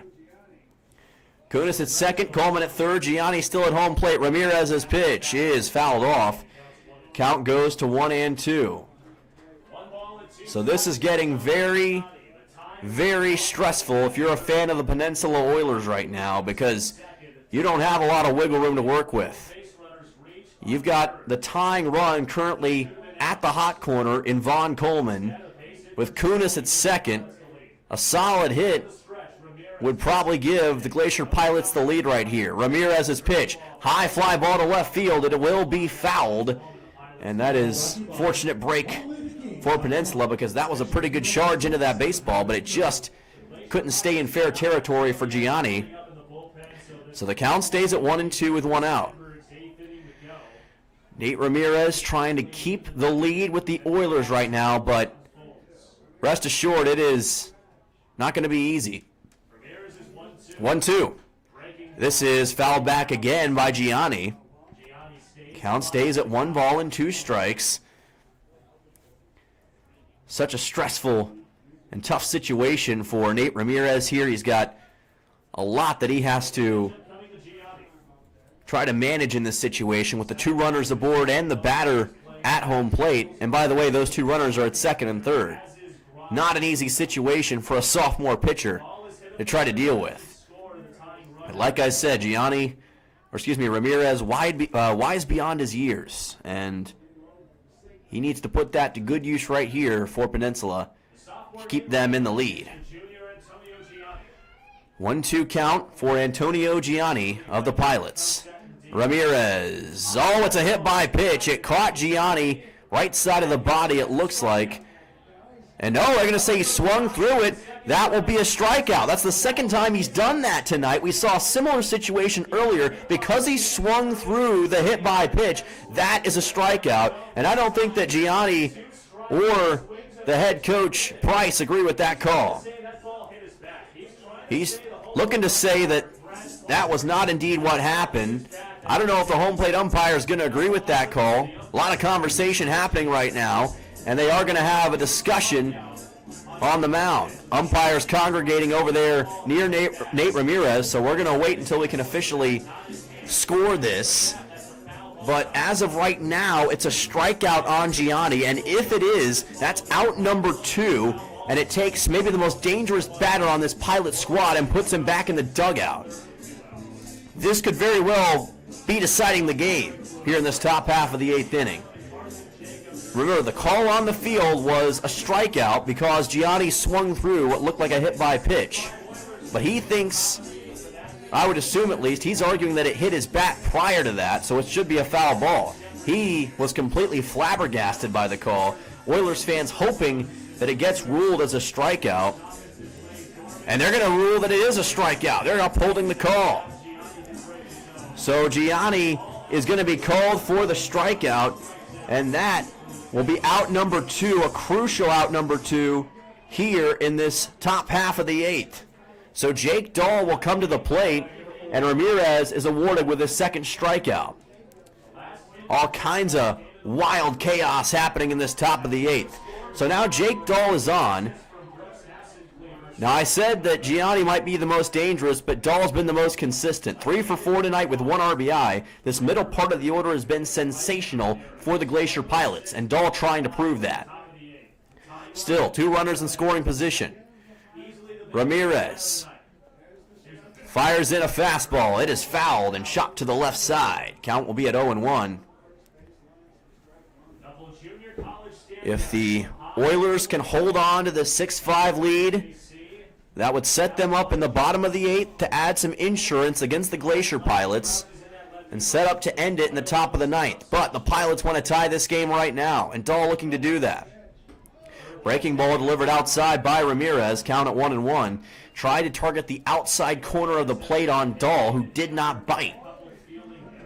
Dahl's had great vision at the plate all evening long, and no reason for that to change right here. Count at 1-1. How does Ramirez handle this? This ball popped up. That'll help. It's fouled. Count goes to 1-2. Again, no small thing against a tough batter like Dahl to get him to a second strike. So now it's all about strength versus strength. The consistency of Dahl versus the speed and pitching ability of Nate Ramirez is going to be on full display right here. Here we go. 1-2 with 2 outs. Ramirez delivers the fastball outside, and it's ball number 2. Count evens at 2 balls and 2 strikes. Went back to pitch it away from Dahl, trying to get him to chase. He did not. Not a bad strategy by Ramirez, but Again, it's all about where you place the pitch in this situation. Here we go. 2-2. Can Ramirez answer for his third K of the game so far? Breaking ball, no, just outside. Ball 3. So this time he tried the breaking ball on Dahl, couldn't get him to bite on that either. So here we go, payoff pitch. He does have a base to give in this situation if you were to issue a walk. However, that is far from what Ramirez wants to do right here. Here we go, payoff pitch, 2 outs, top of the 8th. Oilers fans trying to cheer Ramirez on. It's inside, it's ball 4. And that will load the bases for the Glacier Pilots. So Jake Dahl on to first, and Braden Horn, the catcher, will make his way to home plate. And the intensity and the stress of the moment only continues to pick up for Nate Ramirez. Braden Horn at the plate. And again, if you're Ramirez, you just can't let the intensity of the moment overtake you in this spot. You got to handle the situation well and deal with the hand you're given. This ball popped up and fouled. Count goes to 0-1. Fouled towards the right side of the baseball field. Packed house here at Coral Seymour Memorial Ballpark on this Wednesday evening. Season opener between the Glacier Pilots and your Peninsula Oilers in Alaska Baseball League action. 0-1 pitch coming up to Braden Horn from Nate Ramirez. Fastball finds its way for a strike. Count goes to 0-2. Went for the top right part of the window and knocked it in perfectly. Now, can he get a third strike to strand 3 runners on base for the Pilots and keep the lead in the hands of the Oilers? A massive 0-2 coming up against Braden Horn. Ramirez takes a breath, tries a breaking ball, and he got the strikeout. Horn goes around, and Ramirez gets a crucial third strikeout of this game to strand 3 runners for the Anchorage Glacier Pilots. What a response by the sophomore Nate Ramirez from Yavapai. The Oilers maintain a 6-5 lead. We're on to the bottom half of the 8th inning. Peninsula looking to add some insurance when we come back here on YouTube for more Oilers baseball.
Welcome back. This is Oilers Baseball on YouTube. Dylan Simmons with you as your Oilers have a 6-5 lead in the bottom half of the 8th inning against the visiting Anchorage Glacier Pilots, and it has been a wild, frenzied 8th inning so far.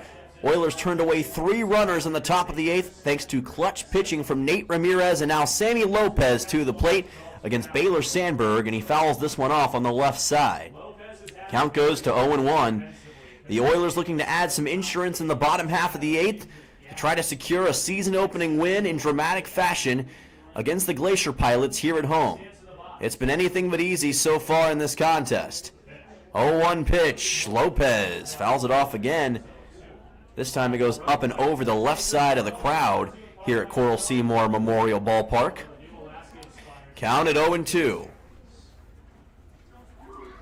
Peninsula in their first of a 5-game series against these Glacier Pilots here at home. Looking to start the season off right. 0-2 pitch from Sandberg. Lopez swing and a miss. Strike number 3 is called, and Lopez will be the first out of this bottom half of the 8th. So Luke Skinner will come to the plate for Peninsula. Sandberg now with 2 strikeouts total in this game.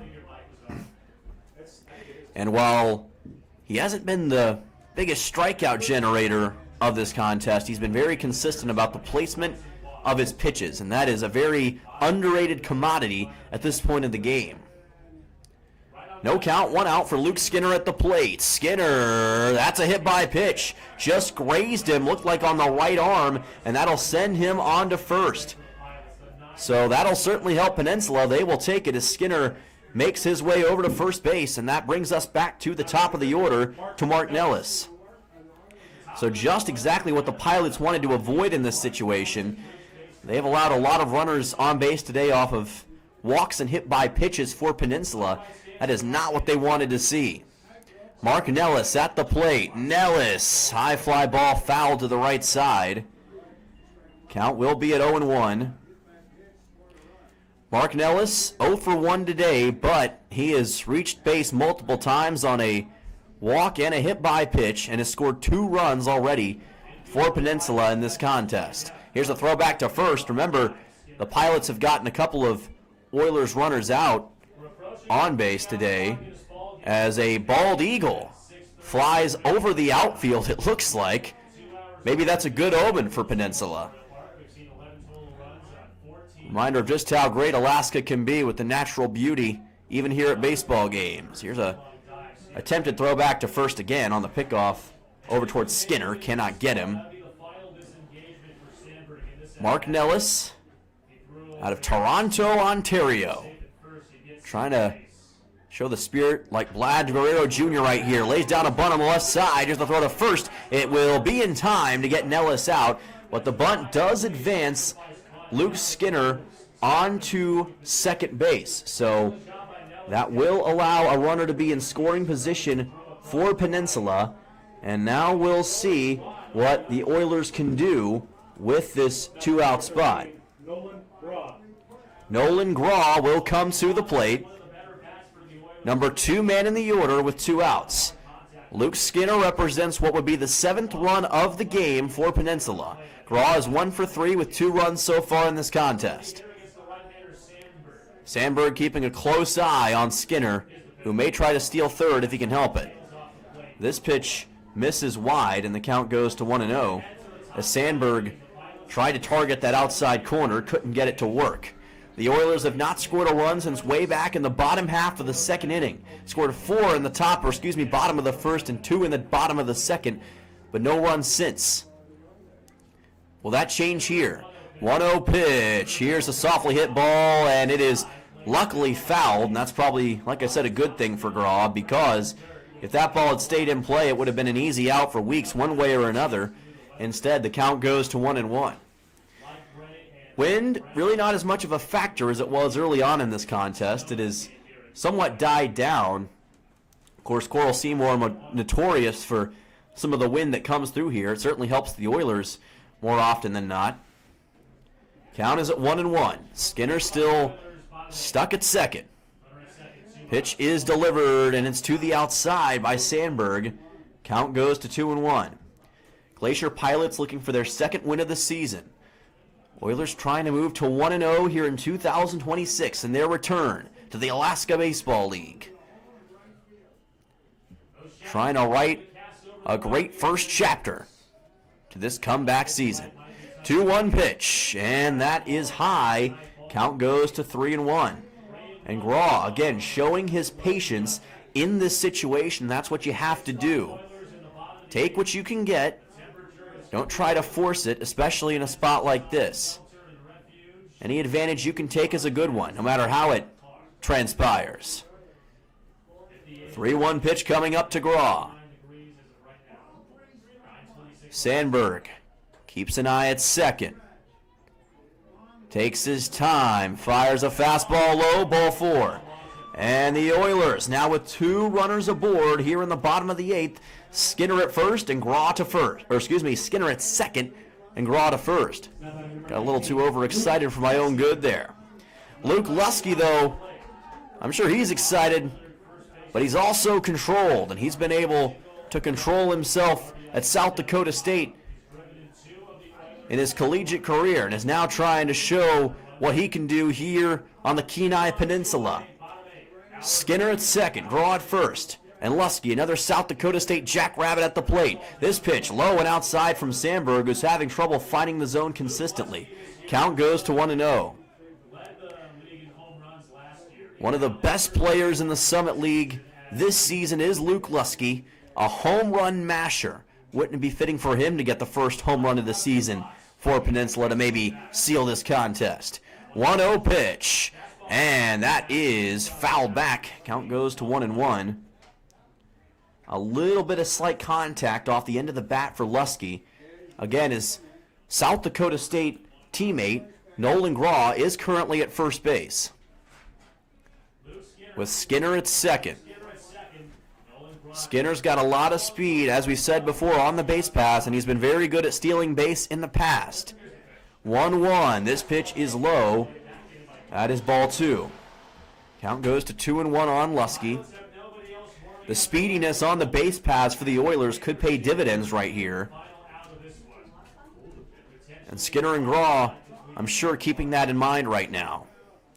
2-1 coming up to Lusky. And a swing and a miss. Chased after it and couldn't grab it with the end of his bat. A swinging strike. 2 balls, 2 strikes with 2 away.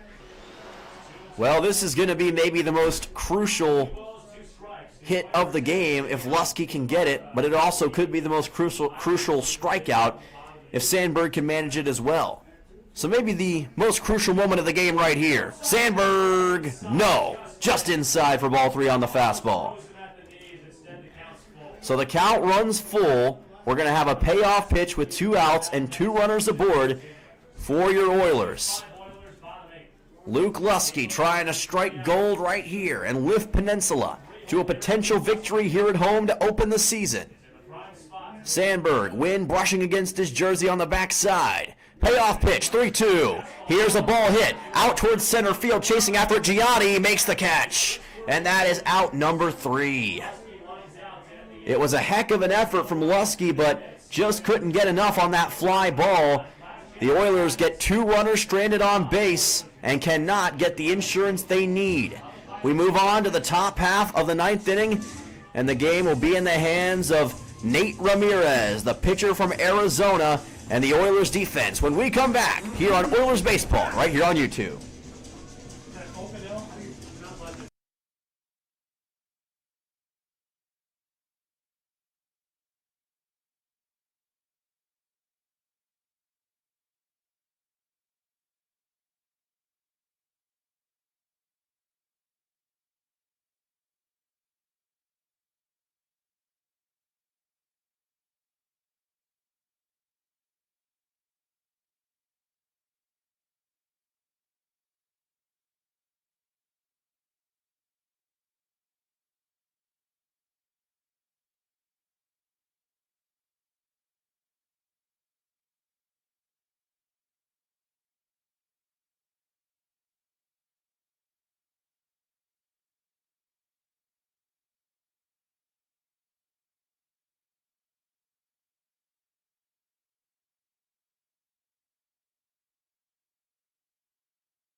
Well, they always tell you to make sure you don't speak too soon, and I just did. I thought Nate Ramirez would be on the mound, but folks, it is Kevin O'Pannell who will take the bump for Peninsula in this top half of the ninth inning, and he may get the last word here on tonight's contest. O'Pannell, a righty pitcher for Peninsula, 6'3", 215 senior out of Monmouth University, a D1 up in the northeastern U.S., and he hails from Clementon, New Jersey.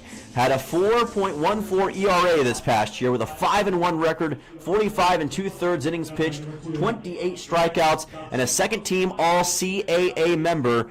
And he's going to be put to the test here against this Glacier Pilot squad. Dave Dawson putting his trust in the hands of an experienced pitcher, one of the most experienced on the roster. He'll take on Ryan Dotson, Davis Weeks, and Nick Cortinas to lead off. Here's a drive towards right that's fouled. Count goes to 0-1. Remember, the Glacier Pilots just need one run here to tie this game and extend it to the bottom half of the ninth inning. No matter what, the Oilers would have a chance in the bottom of the ninth to respond. However, they want to close this out without any runs being scored, as that pitch is high and tight for ball one. If the Pilots are unable to score a run in the top of the ninth, this game will be over and the Oilers will clinch their first win of the season. So that's what's on the line and at stake right now. Oilers 3 outs away from victory. 1-1, fouled back by Dotson. Count goes to 1-2. Oilers fans have waited for this day since the end of the 2024 season. And they have packed this ballpark in droves here this evening to watch their Oilers come away with a victory. 1-2 pitch.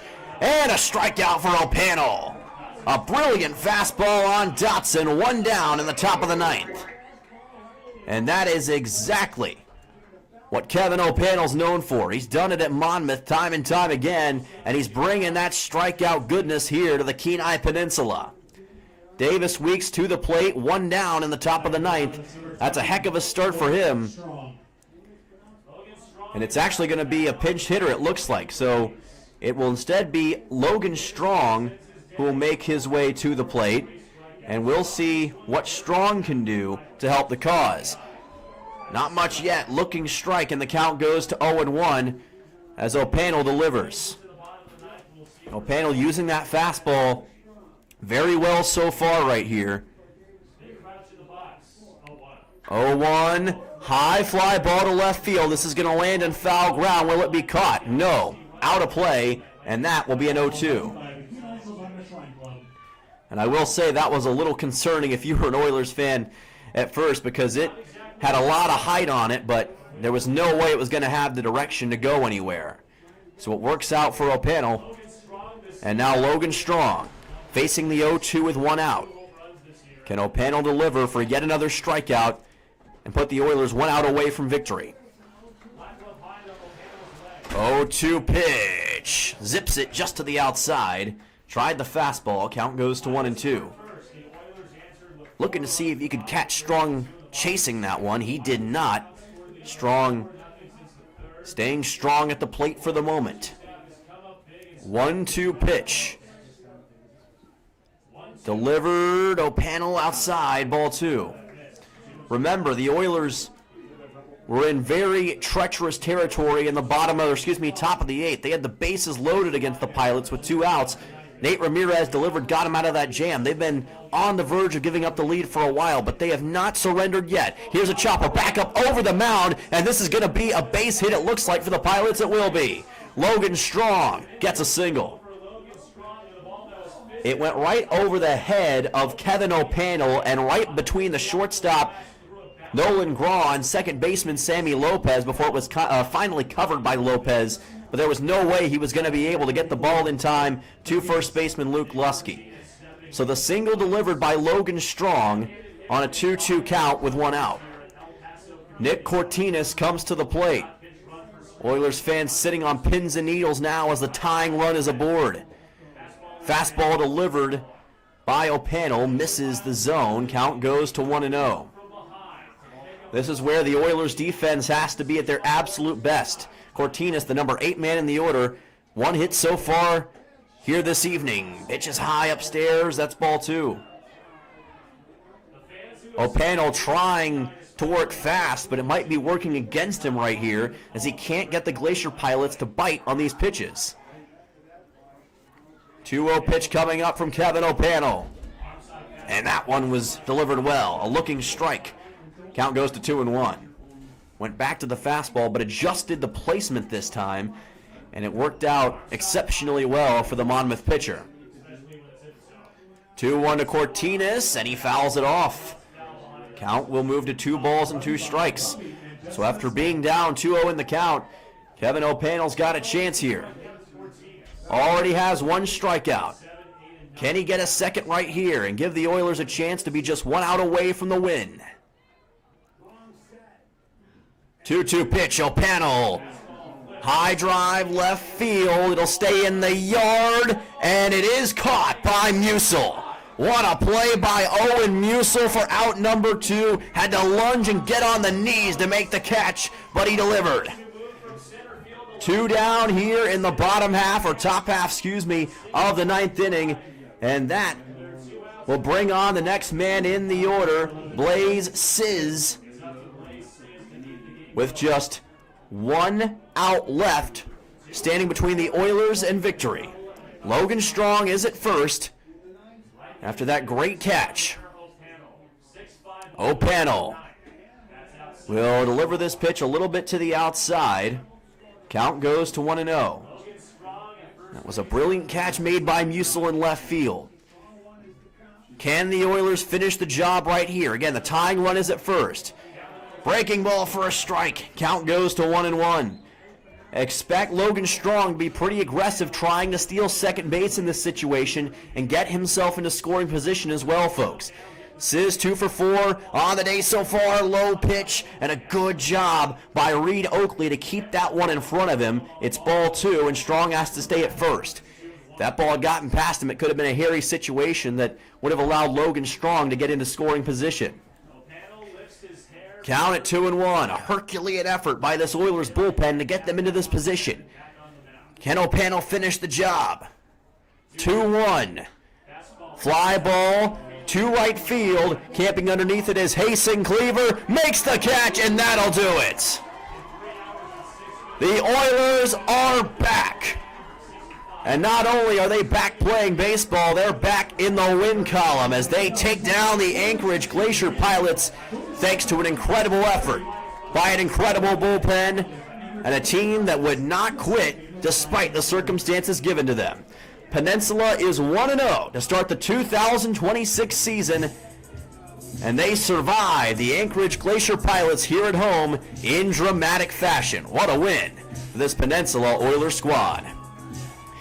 We're going to take a quick timeout. When we come back, we will wrap things up here from Kenai, Alaska, with some post-game stats and preview tomorrow's action between the Pilots and your Peninsula Oilers. Back in just a moment right here on the Oilers YouTube channel. Don't go anywhere.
Welcome back here on the Peninsula Oilers YouTube channel. And game one of this Oilers baseball season has come to a close with your Oilers picking up the 6-5 win over the Anchorage Glacier Pilots.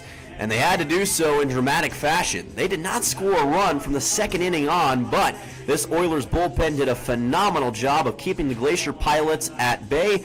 And despite scoring 4 runs, they couldn't score the magic 5th run to tie this game up at 6-6 after initially being down 6-1. And a phenomenal job done by several members of this Oilers pitching staff. Of course, Kevin O'Pannell did a great job late in the game. He will, at least as far as I can tell, be officially awarded with the save. Of course, we'll confirm that on Presto Sports as time goes on throughout the night. Cole Dixon had a great effort to start the game. Isaac Lucas looks like probably be awarded as the losing pitcher for this contest for the Anchorage Glacier Pilots. But again, we will get that situated for you as time goes on. Oilers scored 4 runs in the bottom half of the first inning, 2 in the bottom of the second, but could not score any runs after that. Pilots are awarded, at least for the moment, unofficially, with 11 total hits and 5 runs scored. Oilers only had 5 hits, but that's all they needed. And again, the timely hitting early on in the game really helped them. They were able to sit on that lead the rest of the game and find their way to a victory tonight over the Glacier Pilots, and they did so by surviving a big rally from this Glacier Pilots squad. Well, that is going to do it tonight here from Kenai, Alaska. We will be back tomorrow with more Peninsula Oilers baseball action. Game 2 of the series goes live at 6:30 right here on YouTube. Make sure you tune in for all of that and more Peninsula Oilers baseball right here on the Oilers Baseball Club YouTube channel. So long, everyone.